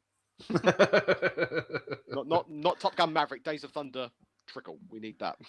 Let me see if. Let me just message Tom and see if he's working on it. Well, time's running out. I mean, he's not getting any younger, is he? I mean, I know he looks good for 60, but come on, he needs to fucking get on with it. But I suppose maybe the other reason is that Days of Thunder wasn't as financially successful as Top Gun back in the day, so maybe that's the reason. Yeah. It was not a Top Gun level, even though the soundtrack was. Yeah. Yeah, the soundtrack was great. I think the film was great, but it wasn't a hit, sadly. It really wasn't. Oh. Yeah. Slap! Right. So, yes, 1990, June 27th, Daytona, but $60 million budget, so it was 3 or 4 times, so it was quite big, almost as big as this, maybe 200 million? Yeah, probably, if you count inflation. And it only made, it made budget 60, but it made 160 worldwide, but it definitely made shitloads on VHS. Oh, God, yeah. No doubt. Yeah.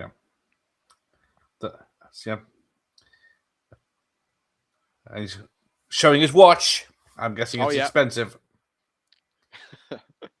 Product placement. Yeah. Well, yes. Is Robert Duvall still with us? As far as I know, he is. Randy Quaid, he's retired, but he's still. Carrie Elwes, Michael Rooker, Fred Thompson's gone. John C. Reilly, of course, did Shake and Bake. We haven't done that one yet. No, we haven't done Talladega Nights. No, we need to. Hello, Ricky Bobby.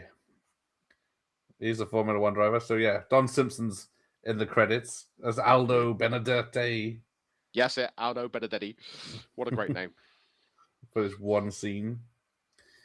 I don't think he's even mentioned by name, is he? The announcer at the track says his name. Yes. Ford versus Ferrari, yes. Oh, here we go. So another flashback. Yeah.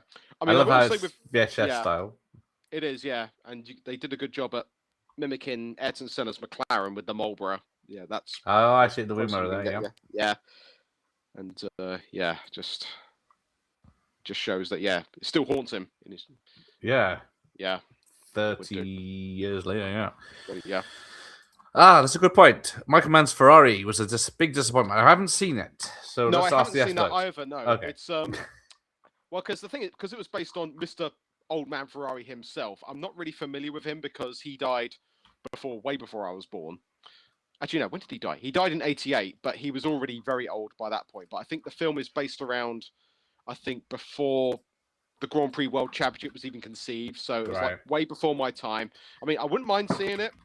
But I've heard historically it's a bit inaccurate, and I don't know. It's just an era of motorsport that I'm not familiar with because I wasn't alive for a lot of it. So, who's the actor in it?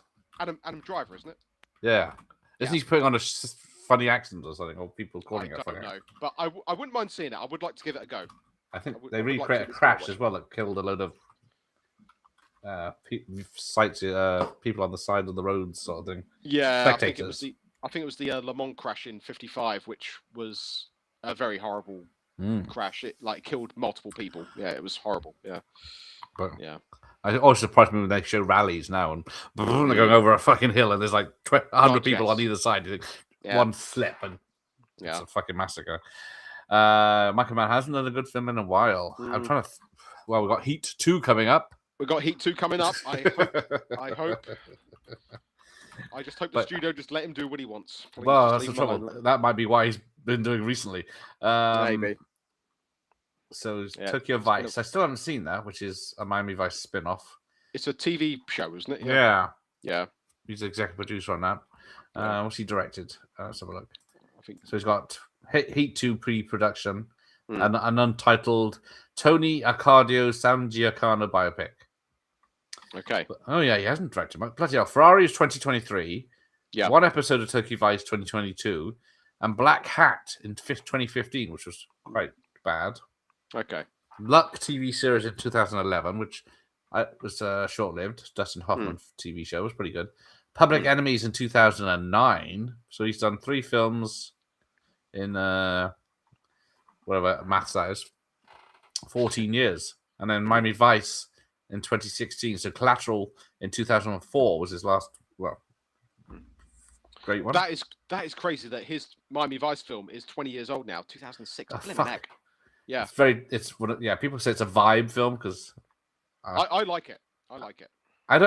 It's very dull. There's not much happening in it, but yeah, it's like it says. It's just watching it is a calming. But it's a different kind of Vice, I would say. That's well, it is. Yeah. And they are. So yes, Rush. Let me write this list down. Speed Racer, Ford versus Ferrari, Rush, Drive. 1997 Drive, yeah, please. Is it 97?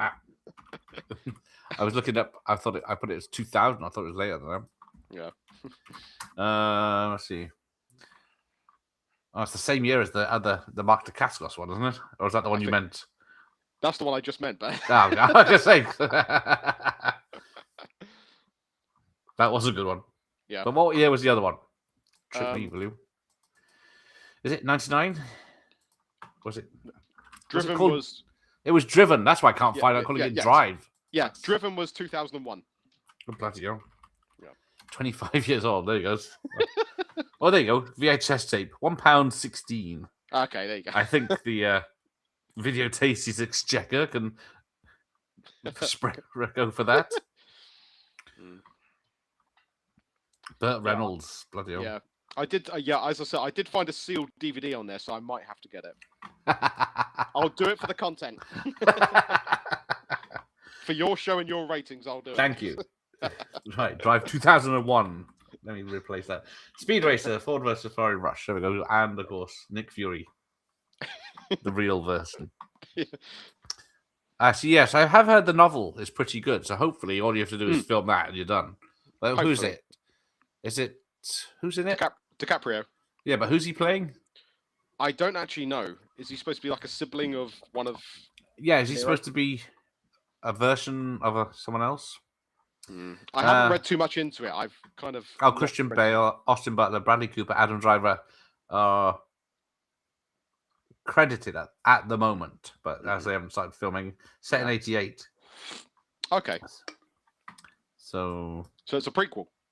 It's definitely, it is a prequel. I knew it was a prequel, but even though it's called Heat 2. Okay. But I didn't know who's who. Yes, Dacascos should have been a mega star. He is. Oh, God, yeah. He's got personality for spades or whatever the phrase is. Yeah. Am I allowed to say that? Yeah. I think there was also another good film we did called Sabotage in '96. That was a good one with Tony Todd. And, of course, Double Dragon. You mean John Wick 3? No, Bimmy and Jimmy. That's what I mean. It's a prequel and a sequel. Oh, I see. Is it over 2 timelines? Is that right? It's a requel. Fuck hell. Reimagining. I like Luck a lot. Not Now even more since I was kind of into watching the horse racing. Really want to see the Ferrari. Yes, okay. Luck was good. Just I think it lasted a few episodes and got cancelled. Okay. It was like about horse racing and betting. But it was very good. It's just short-lived and expensive to make, I'd imagine. It looked really high end. Yes, Brotherhood of the Wolf. That's another long film. That's another 2.5-hour film. And Only the Strong, but yeah. Right, we're off. Where are we? Vegas? Vegas, baby. And yeah, we just found out that there's a problem with the car. Oh yeah, they've got to go back to the non-combat car. Spec, yeah, because it does. This can happen. Like if a team has to revert back to a previous spec, it can really diminish the performance. We're talking like 1 second off is basically 1 week in F1 terms. Yeah, a second off, 0.3 faster, 300ths faster. It's and he hasn't got his lucky card. No, and he's going to drive angry. And I get this from a superstition point of view. People can get really rallied if they haven't got what they want with them. Yeah, if they don't do their ritual before they start, they can be quite unhinged. Is the word. Yeah. I think he wears odd socks as well as one of his. Yeah, there was a driver back in the 90s. He used to wear different color boots. He would have a blue boot and a red boot. Yeah. Yes, he used to borrow someone's boot. Yeah. As it's just a pure superstition thing. There'll be some drivers that would only get in the car from the left side. As a superstition. Yeah. Or they would carry stuff with them. Yeah. I feel the need for speed. That makes more sense in this film. It does. He was in Cry Freeman. I still haven't watched that because it is based on anime, but probably is pretty good. I remember the poster with him opening the old sword. But yeah. So how does I know they got a lot of fences up, but still, are people still going up and down the strip? I think there's not many crowd positions on the strip. I think that's pretty blank. It's mainly around the corners. I think the main strip, I don't think there's many spectators there. Yeah, I don't think. Yeah, he's going for it. And driving angry is not a good thing. It's how I drive, baby. In my 1.3 automatic. Nothing wrong with an automatic. It's the wife's fault. I used to drive stick. Okay. But every car we have to have now because she can't drive stick, so okay. We have to get a automatic. Otherwise, she can't drive I would love to go back to an automatic. I really would. I'm getting sick of sticks. Someone's down. Yeah. And this is a pretty. Yeah. It's a mess. It's a big mess. Yeah. Someone get the shovel. And that part of Vegas, that's a very fast corner. That is literally flat out. They can do that corner, 170, 180, yeah. And yeah. Yeah, we had a poker scene instead of a volleyball scene. But what's it? It's touch American football in the sequel, isn't it, Maverick? Oh yeah. Or hand egg, as it should be. If the popularity of F1 keeps on this curve, I think we're going to get a Lewis v. Max 2021 movie. Maybe. I mean, that would work as a Hollywood script. The 2021 season is absolutely prime for that, but I think we need a few years before. Yeah, I think both of them need to retire first. Well, it took, Rush is like 25, 30 to 40 years later? Yeah, Rush takes place in 76 and it came out in 2013. Yeah. So it could be done, but you are right. The 21 season is definitely a prime for a Hollywood script. It really is. Yeah. Yeah. Tony Scott would have a volleyball scene. He would have certainly had a physical scene for team building. Yeah. I know. I miss that guy. I really do. Although in his later years, what was he doing? A Man on Fire. I think he did the remake of Pelham 1, 2, 3. That wasn't bad. No, it wasn't bad. He did Domino with Keira Knightley, the bounty hunter. That was bad. Unstoppable was his last film in 2010, which was pretty good. Yes, it was. That Denzel was pretty good. And Chris Pine. Yeah, Pelham 1, 2, 3 was a pretty good remake. Yeah, not bad. Deja Vu, I didn't mind. I didn't mind. That's with Denzel. Yeah, that's good. Yeah, Domino was 2005. Yeah. Man on Fire 2004. Yeah. So you kept busy, Spy Game with Brad. That was a good one. With Brad, yeah, of course. I haven't seen that since the cinema, actually. Yeah. Yeah, that's a good one. Yeah, that was. Need to watch that again. So that's 2001. Then Enemy of the State, 1998. That is one of my favorites. I love that film. Yeah. All right, hang on. When did that come out? Is it on my list? Enemy of the State was 98, I think. November 20th, 1998. Okay, yeah. I don't know if I put that down for this year. No, I didn't. Put that in then. Okay. Except it's a Friday though, so let's just see if you can make it. I've still got the DVD. we got some wiggle room on dates. Yeah. Right, let's put that in there just as a reminder. Mm-hmm.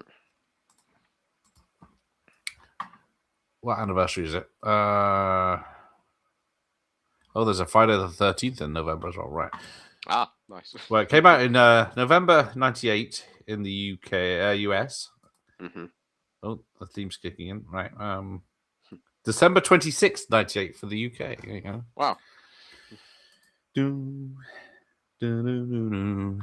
Right. Yeah. So before that, he did The Fan, which I need to rewatch. I haven't seen that for a while, but I've seen it once. It wasn't much cop. Can't remember a damn thing about it. It doesn't help. Make a note of that. Might have to watch that. Right. Then Crimson Tide 95, True Romance 93, Last Boy Scout 91, Days of Thunder 90, Revenge 90, George Michael's One More Try video in 88, Beverly Hills Cop 2 87, music video for Kenny Loggins' Danger Zone in 86. Yep. The Hunger. Oh, so 83 with The Hunger. And then adverts. And a couple of music videos. Yeah. Oh, see, Tom likes The Fan. Yeah, so I'm going to give it a rewatch because I haven't seen it since it came out. There we go. True Romance and Last Boy Scout would be my favorite Tony Scott films. Also like Revenge and The Hunger. Oh, here we go. So here comes the story. Yeah, if you sort of just sign this, we'll sign you up. We'll get rid of him. It's like just a smirky weasel, you know. Yeah. Yeah. They had to have a bad guy, didn't they? So. You have to have a weasel of some sort, yeah. It's always the businessman. Yes, it is, yeah. But sadly, this sort of thing happens in Formula One. You get these chances that come in. It doesn't really happen now, but back in the 80s and 90s, you had a lot of millionaires who thought they can just buy a team and be successful, but then they'd be out of business by the end of the year. You had a lot of chances. Seriously, there's a lot of folklore from the early 90s where you had really rubbish teams run by these elusive businessmen, and then by the end of the year, they'd be out of business because they had no more money left. So, good. Yeah. Yes. Hang on, I've got to change the brightness. Yeah. I took the brightness down, but I think I took it too far down. Right. How does this thing work? I got clock or language. That's no use. No.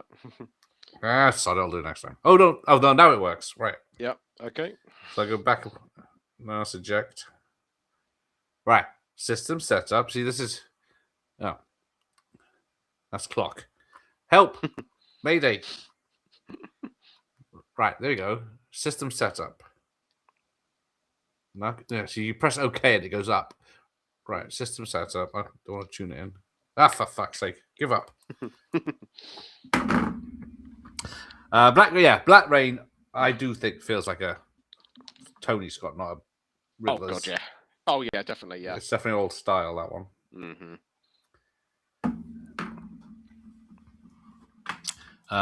Tony wasn't Ridley, but his movies had their own charm. They did, yes. Yeah, both 70s TV advert directors. Yep. How's the back? Got it. It's fine. Holding together. This guy can't read signals. That he's obviously not interested in this. No. Yeah, so all that money, there you go. Mm-hmm. Then he can have his own team. Yeah, okay, final race now. Final race. Yes. But there's still 45 minutes to go. How long are these fucking races? This is in real time. Yeah, I will say with current F1, I think there are too many races. I think they should slim the calendar down a bit because right now there's 24 races, and I think that is too much. If they can sort of just scale it back to like 20 or 19 races, that'd be enough. Nah. I think there are too many at the moment. Didn't Tony Scott? Yes, he did do Beverly Scott too. That's why it takes place mostly at sunset. It does, yes. It's a gorgeous looking film. I bought that on 4K, and it looks fantastic on the 4K. Oh, I bet it does. It looks really nice. Because yeah, even the poster's in sunset. Oh yeah, It's just like this poster here. Yes, it pretty much is. The main character standing there. I can't remember. Yeah. Is there a car in it or not?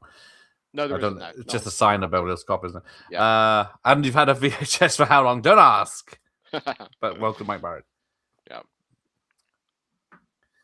But yeah, so I think there's at least 10 minutes of credits so we can sign off before. Yes. Yeah.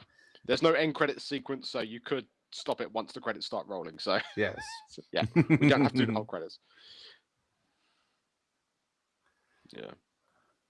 I'm gonna try again. I've been dissed in my chat. I did it earlier. We didn't burn him.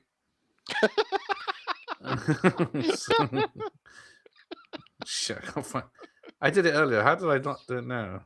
I don't know. Well, here, which is the button? I can't see. I got enter, exit menu, select up and down. So I select. Try turning it off and on again.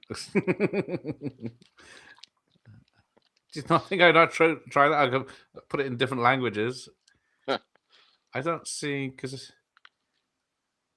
maybe it's on the TV setup. Yeah, there you go. Picture. See, I know. Right, let's put some brightness up. Just enough. There we go. See, I know now. Okay. It's not that technical.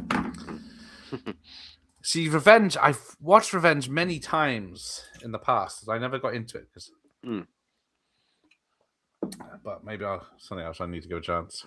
But I remember that being disappointed when it came out. But I was naive. See, he hasn't had his plugged in for years. How often do you need to go to settings for an old TV or a new TV? In fact, once you've done it once. Oh look, there's a team building.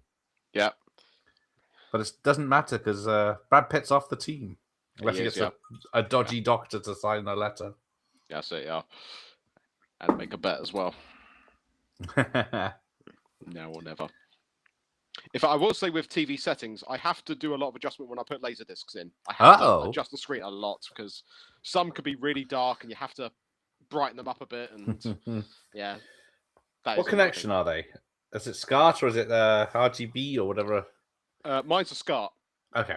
So that does sort of, compromise it a little bit. But there are some discs that I could just put in and they look fine. Don't have to do anything. But just now and again, some just look way too dark. I don't know if I need an AV receiver or something, or I don't know. Our friend Oliver Harper, he'll know. He knows more about. Yeah, where is he? Than I do. I met him on Saturday. You see, there you go. Oh yeah, you met him. Yeah. Lovely man, very tall.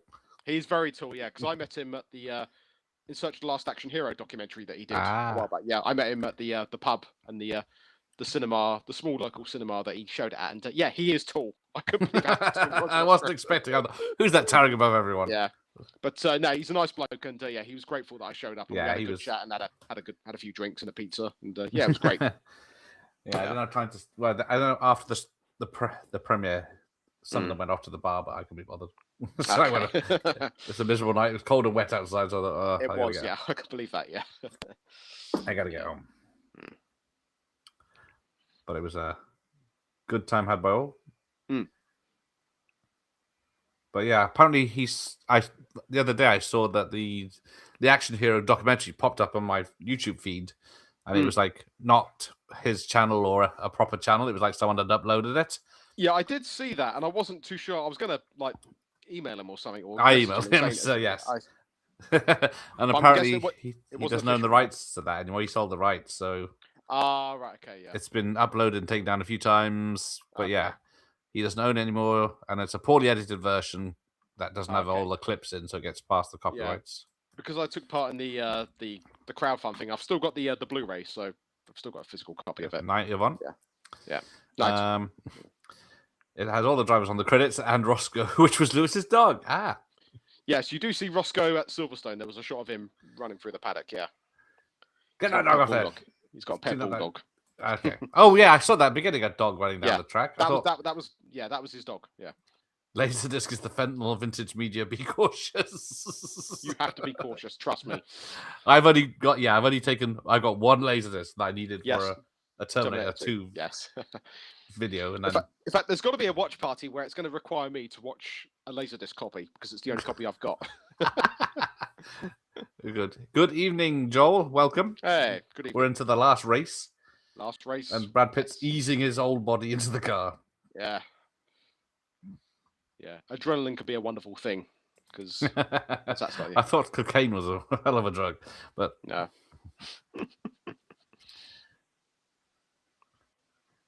I bet you. Oh, it's a DJ.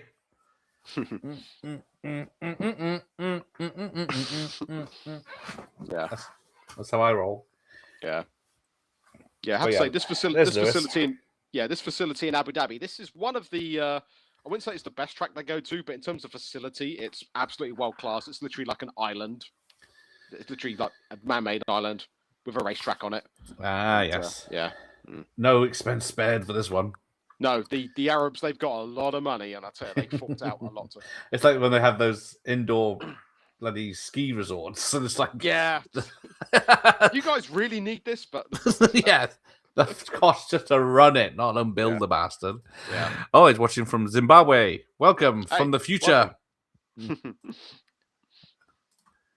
you go. The oldest person Formula One is Fernando Alonso at 44. So, yep. Sandy Hayes is giving the finger. Yes. Uh-oh. He's not playing. No.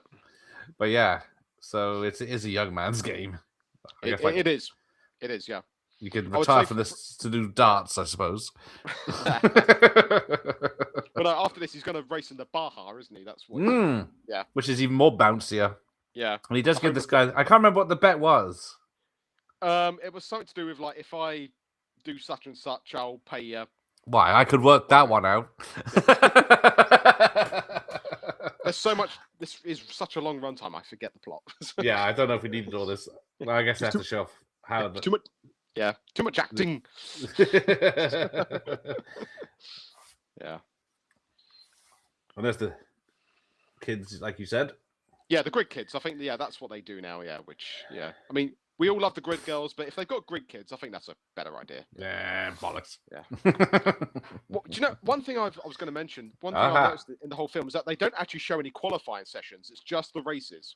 Yeah, but I guess that was a runtime thing, because if you've got qualifying sessions, then that's even more footage you've got to go through, and yeah. So I can understand why they didn't even bother with qualifying, even though that can be just as exciting as races sometimes, of who can be the fastest. But I think for the sake of the film, it's like, no, just show races. Yeah. They probably did have it at some point, but thought, hang on. Yeah, we got 8,000 hours of footage. Just loading that much footage is going to be a pain in the ass. Not alone. Oh god, yeah. I This think angle. for the sake of a film, it's best if we just do without the qualifying. Yeah. The fact they had the footage of them on the tracks, and I thought, well, we've got this lovely turn here, but then we need that later in the film with a different track, and then they had to take it and change their backgrounds. Yeah. Because this is pretty much the only time when F1 is a sport on a Sunday. That's when it is a sport. The rest of the time it's a business.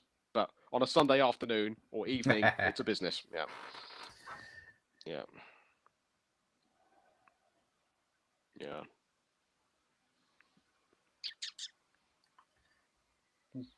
Don't be a pain, please. Sorry, Manimal's just woken up. So.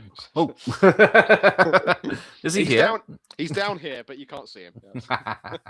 I just hope he won't be a pain. So. There we go. So yeah, let's skip some tracks, laps. I mean, and then yeah, montage. Bring it up. Yeah. Montage always works. So yeah, so Javier Bardem spends most of his time with other people, not the racers. Yeah, he probably did spend more time with the team owners and principals and business people to sort of get a vibe of how to conduct yourself. Because the F1 paddock, this was the nickname it was given. It's known as the Piranha Club. Because, because to be successful, you have to be a bit of a bastard to be successful. You have to be a twat, and that's why it's like if you're sort of too naive or aren't ruthless with your business, you're going to get chewed out and spat out. Okay. Yeah. Box. Someone said. Yeah, that's the code word for Pitt, basically. And she did it all right. Yeah. It is incredible how these pit stops can be like less than 3 seconds. Hang on, what happened there? I missed it. Yeah. Because they don't do refueling anymore. That was outlawed a few years ago. It's just tire. Oh, okay. Yeah. Why not? I think it's more a logistical reason and also a safety reason as well. And I think for the sport, it's just best if everyone has the same fuel. It just simplifies it a bit. Right. Because back in the 90s, they did do refueling, and it did sort of create a bit of unpredictability, because who's going to do 2 stops or 3 stops? But most of the overtaking would happen in the pit lane, not on the track. So, yeah, I think that's why they got rid of it. Yeah, so mainly logistical, safety, and just best interest, I think, is why they don't do refueling. Right, makes sense. Yeah. IndyCar, they still refuel, but here, no.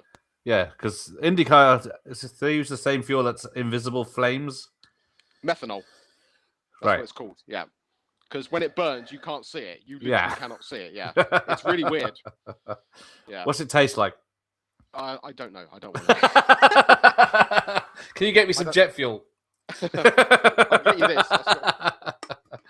I need some more. There you go. For more Monster here. When Fernando found out he was in this movie, he asked if it was a talkie. That's rude to us over 40s. Yeah. Can I act? No, Fernando. Just show up, yeah. 1 or 2 dramatic qualifying would have been very good to have it. Great tension and drama for its race. It could have worked. I'm sure maybe they toyed with the idea. They probably looked at it, but there's a lot cut out story-wise. And I think just they probably said for the best interest of the film and the runtime, like, we've just got to do the races only. That's all we can do. We can't do practice, can't do qualifying, can't do testing. But I think my DV's bare bones.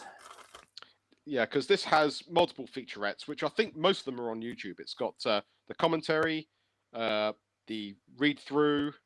I got nothing. No, nothing. Okay, I thought they would have. I thought they would at least put something on there.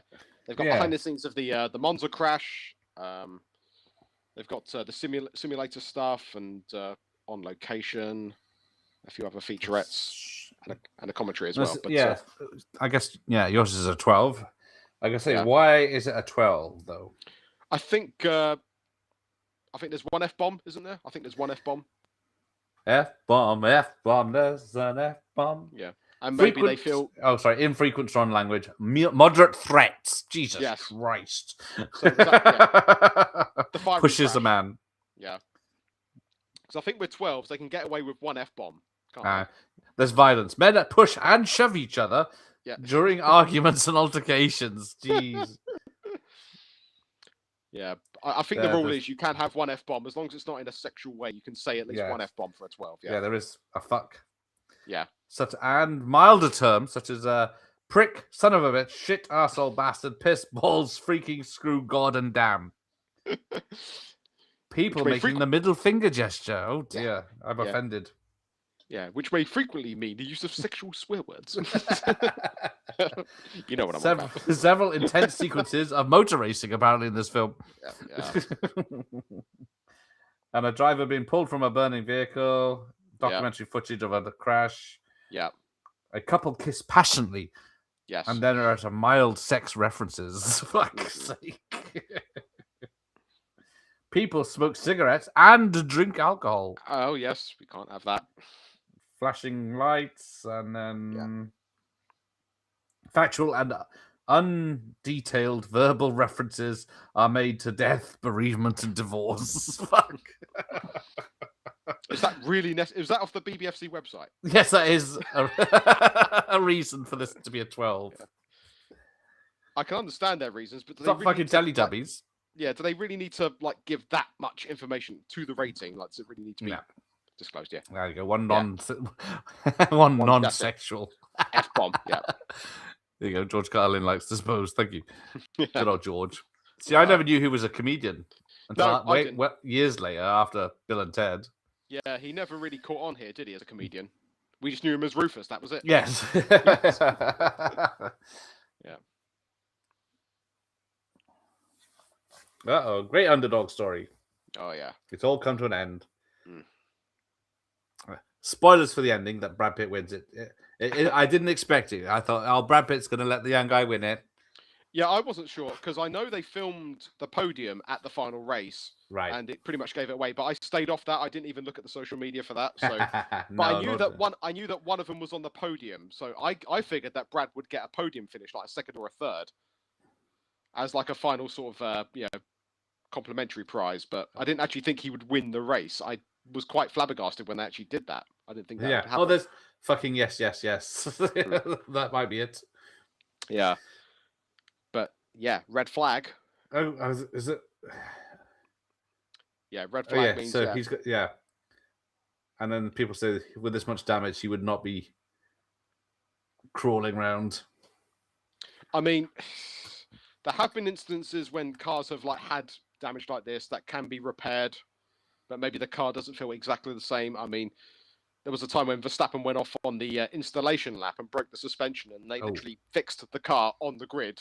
But he still finished the race, but couldn't really challenge for the win because the car was still compromised because of the damage. But when it's a red flag, they could all come back into the pits and they can literally change tires and fix anything. Okay. Red flags, yeah, this is actual a legitimate rule. Yeah, and then it will just be like a 3-lap sprint. Yeah, because I think they do this because they don't want races to finish under a safety car or under a red flag. They actually want to get cars over the line. So this is usually allowed. Yeah. Of course he wins to be daft.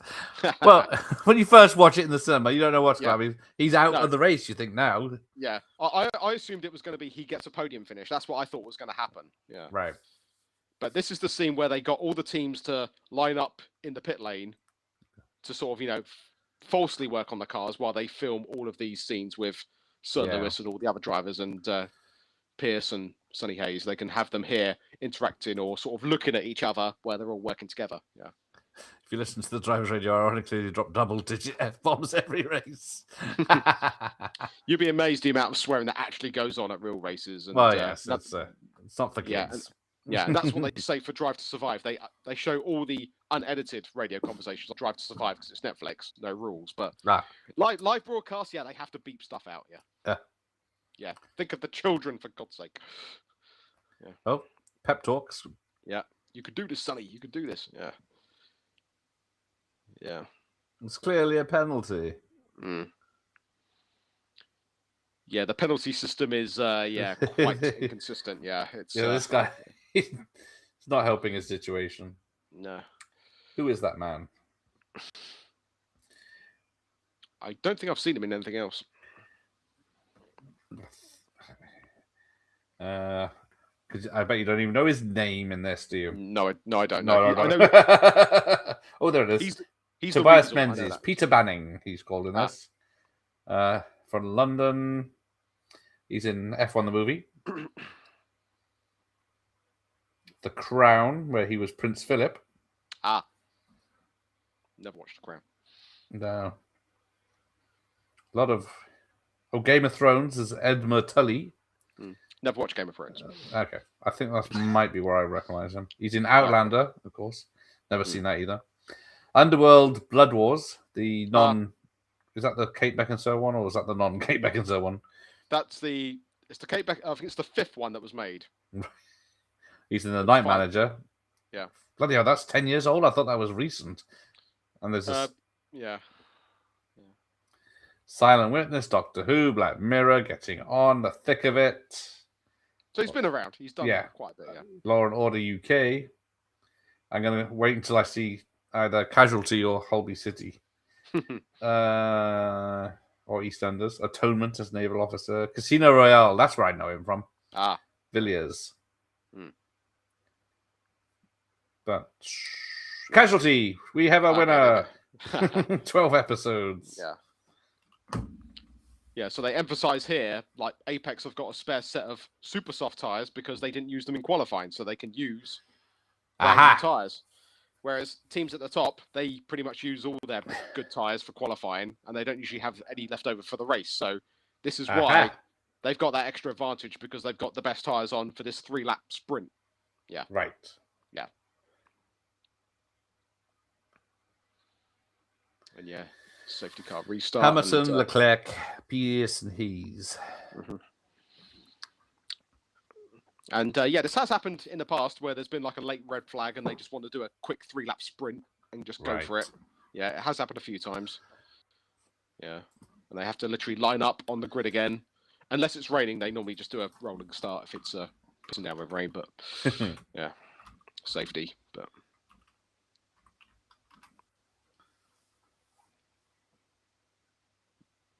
and it's just pretty much just go for it. Yeah. 3 laps. Mm. How long is it going to take? It's like another 20 minutes to do this. How long we got left? Yeah. Yeah, we're nearly done. Oh, he's going to lose all his money. My money. That was your line, Sonny. Go finish your race. Yeah.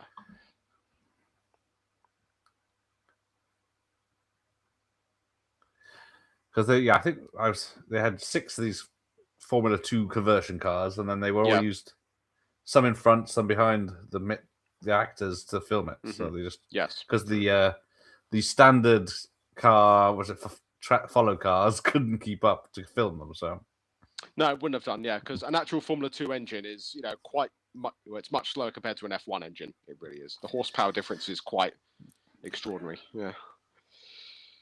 Yeah. I'm going to be hearing this in my one night.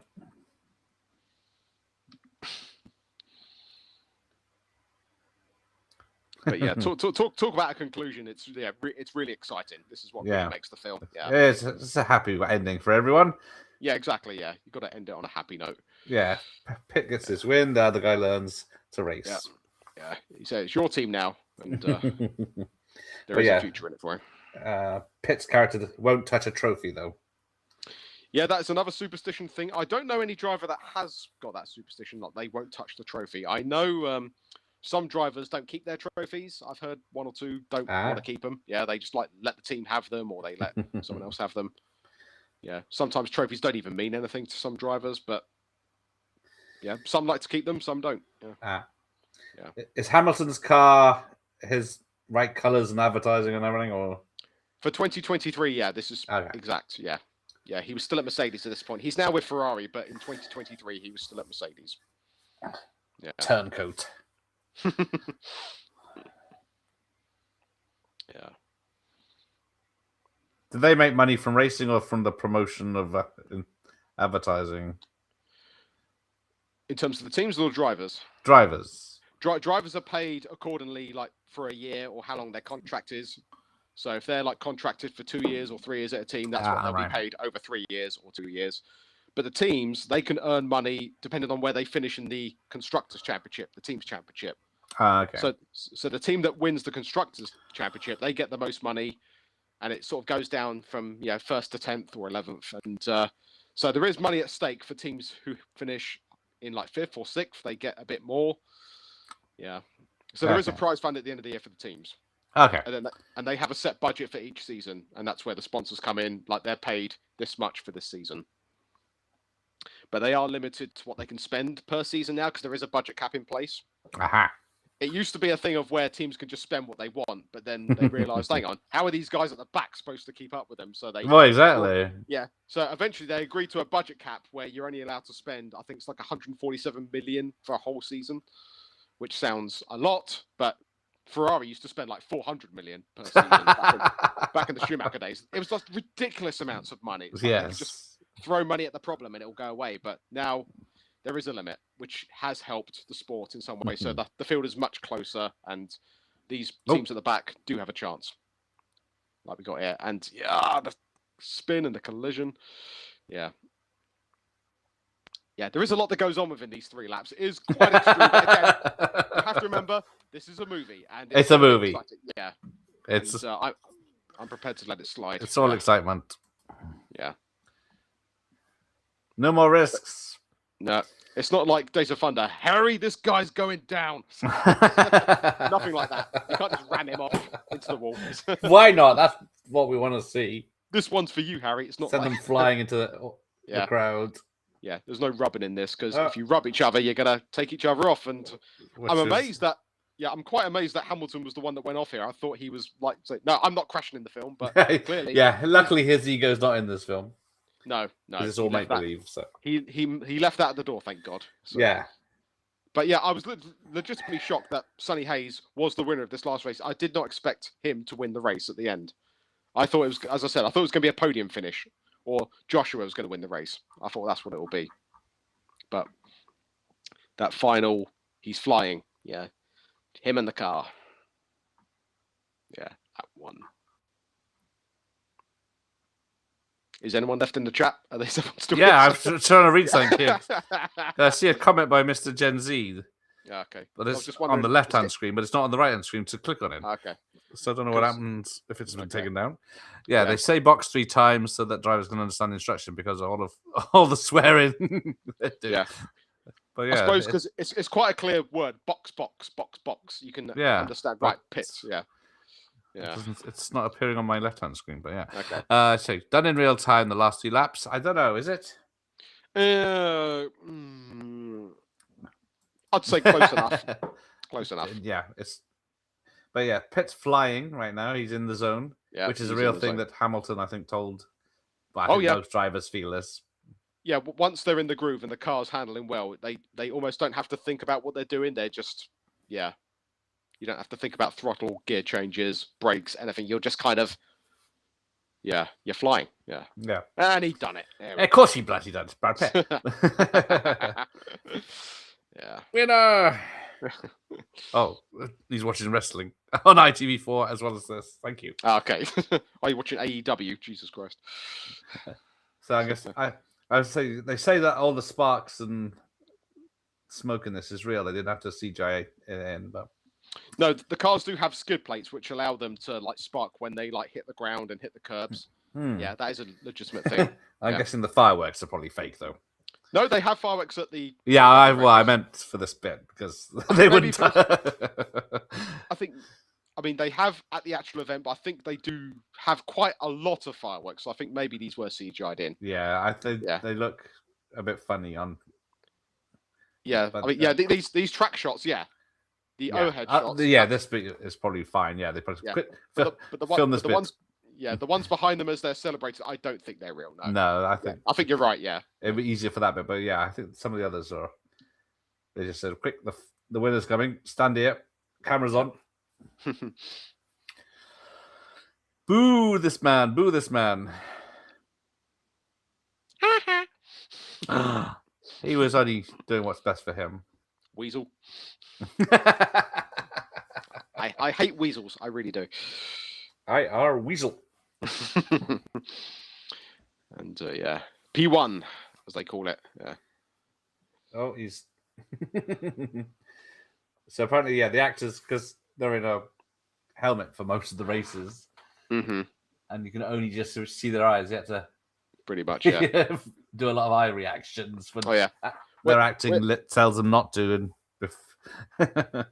Well, yeah, because a lot of the time the drivers like to use tinted visors. They don't like clear visors. Yeah. Well, I think for these night races, I think they have to have clear visors because obviously the natural light. But yeah. And was it always the same last location for the last race? It varies from year to year. Most of the time, Abu Dhabi is the last race because they pay the big bucks for the last race. They've got put on a big show. But sometimes it's I think Brazil used to traditionally be the last race, and I think Suzuka in Japan used to be the last one. But yeah, but most of the time it's Abu Dhabi that's the finale at the moment, as of now. And it's a long film, but yes, thank you for being here, Tom. Thank you for lasting this long. And Mr. Jinsey, I think, still here. And anyone else. We'll make sure the next one's 90 minutes, like it should be. And I should be able to show everyone that one. I'm going to risk that one. Everyone wants to see Nick Fury. Yeah. And you got Charles Leclerc and George Russell on the podium with him there. So yeah, they had to film that. F.W. de Klerk from South Africa. Who? Sorry. Wasn't he the president of South Africa in the 90s? De Klerk. Well, the driver. Well, his name's Charles Leclerc, but it's pronounced Charles Leclerc. And he's actually a Monegasque. Monaco. So Pitt's gone. Yeah. There we go. I said, I'm done, asshole. I'm done. Yeah. I was going to say, when did you start watching F1? I was going to say 9 o'clock this evening. It just feels like 1980. But yeah. I started watching in 1992. That's when I started watching. Oh, you can pinpoint it. Monaco 92 was the first race I watched. Yeah. Oh, there's Don Simpson. There we go. He was in the front. Oh yeah, that's it. That's the picture. Yeah. I didn't recognize him with his big hair. Yeah, so he was Brad Pitt's dad. Late 80s with the turbo McLarens for Tom. Back in the turbo days, yeah, I missed all that. Yeah, I was not old enough, but the turbo era was quite crazy in terms of the amount of horsepower the cars used to have. Yeah. Who's this man? That's Toto Wolff. He's the CEO of Mercedes-Benz. Ah, hence the Mercedes jacket. Yeah. And he's the real team principal, and they gave him some lines there to say. He did quite well. Yeah. Better than I could do. You built a hell of a car. Yeah. His jacket's ruined all that champers on it. Well, actually, it's not champagne, because in this part of the world, there's no alcohol, is there? It's actually rose water. That's what they use for the podium in. Fizzy rose water. Yeah, but basically it's fizzy rose water. So for Abu Dhabi, Saudi Arabia, Bahrain, and Qatar, it's got to be rose water, not champagne, because they don't allow alcohol. Yeah. Ah. There you go. Anorak fact for you. And Saudi's now off to the Baja. Oh yeah, abandoned everyone. Yeah, typical. Yeah, one and done. Leave with your winnings. But yes, Brad Pitt says he would do a sequel straight away, but oh no, there he is. He didn't go. Oh, not quite yet. He did at least save it by him. Well, we did say, we want the Sunny Hayes Cold Trickle crossover. We want that. So you can drink in your hotel. Yeah, you can drink in your hotel, but nowhere else. Okay, I didn't know that. I guess there's probably certain areas, isn't there? But yeah, they're quite strict on alcohol and smoking in that part of the world. Yeah, they don't allow any of it. Sorry, we're nearly done. Yep, I ran out of Monster. It's 11:30. What is that flavour you've got? I don't recognise that one. Man flavour, it says. Oh, Maverick. Rio Punch. Oh, Rio Punch. I've never tried that. I always normally just go for original. That's it. I don't think I've ever had the original. It's like Red Bull. Red Bull, because it's small. I don't mind, but yeah. This is what keeps me. This is what gets me through early shifts at Heathrow. It does. Oh, I bet. Yeah. For those 4:30 starts, this stuff is Yeah, that'll do. It does the job. Just put some spoonfuls of sugar in it. But it's really the only fizz I drink now. I don't really drink another fizz. I just drink this and that's it. Anything else, water, tea, and that's it. Tea? Well, they are discussing a sequel and a franchise, and one would welcome a new motor racing owner for Lord Sunny Hayes. Man punch. Clam chowder! Chowder, I said. Red or white? Yeah, I guess we'll say goodbye to everyone at least. Yeah. It's your team now. Yeah. It's your team now. It's always my team. Swan.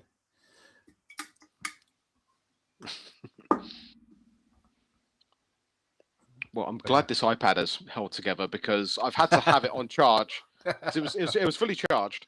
But yes. I thought I'd put the charger in straight away, and it's gone down to 60, even though it's still on charge. So that's good because this is quite an old iPad now, and it's lasted. It's at least a year old. Yes. Oh, this is I've had this since 2017. This iPad, it's still working. Yeah. Yeah. All right. Good night. Thank you, Tom, for being here. Good night. Good job, Tom. Yeah, we will be wrapping up because we're off. I think it goes straight to black after this Baja. Yeah. I don't need that chemical monster to stay up to 5 in the morning. Jeez. Well, I don't drink coffee. This is why I have it. So. I have 3 coffees a day. Depends how much sleep I get. Is if I need the monsters. Yeah. But yeah, I can't remember how much he was getting paid for the Formula One.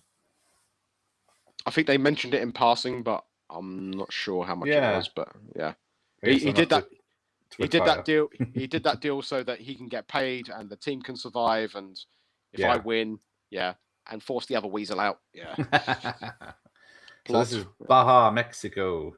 Yeah, off-road stuff. This and completely different discipline. Have you ever driven Baja? You can't pay much. Baja. Not about the money. Yeah. It's where Jesse Ventura now lives, in the Baja. Oh, is it? So what is it about? It just laughs. Yeah. Ain't about the money. Yeah. So they. Yeah. And There we go. Yeah. Hang on. We'll see. Where is he? I think it says Gary Powell is. So Martin Donnelly, whoever that is. Yeah, that's the driver who had the injury. Yes. The thanks. He gets a thanks. Yes. So there it is. Supervising stunt coordinator Gary Powell. There he is, my mate. Yep. And there's Craig Dolby. Yeah. Who was Brad's one of Brad's stand-in drivers. Mm-hmm. Who I did. Well, he has no contact, but he is on Instagram. Okay.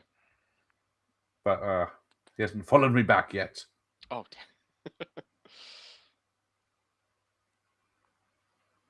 Let's just double check that. Yeah. I sod him.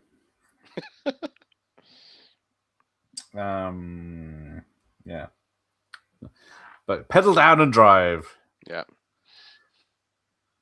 But yeah, we have a lot. So that's just the credits for the people. Mm-hmm. And there's the all the Formula Oneers. Yeah. Although I only recognise the one name, Lewis Hamilton. No, there you go.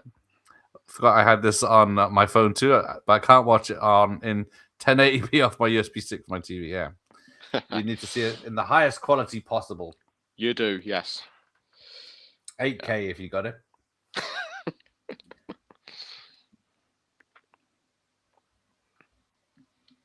Yeah.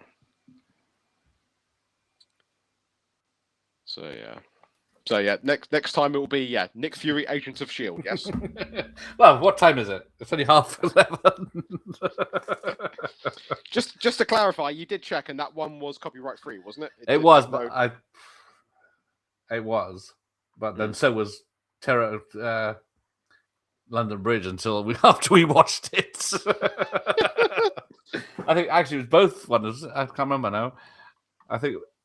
I can't remember now. One of them had to blur, or the what was it? Yeah, it was Terror at Tower of London. You had to blur. Okay.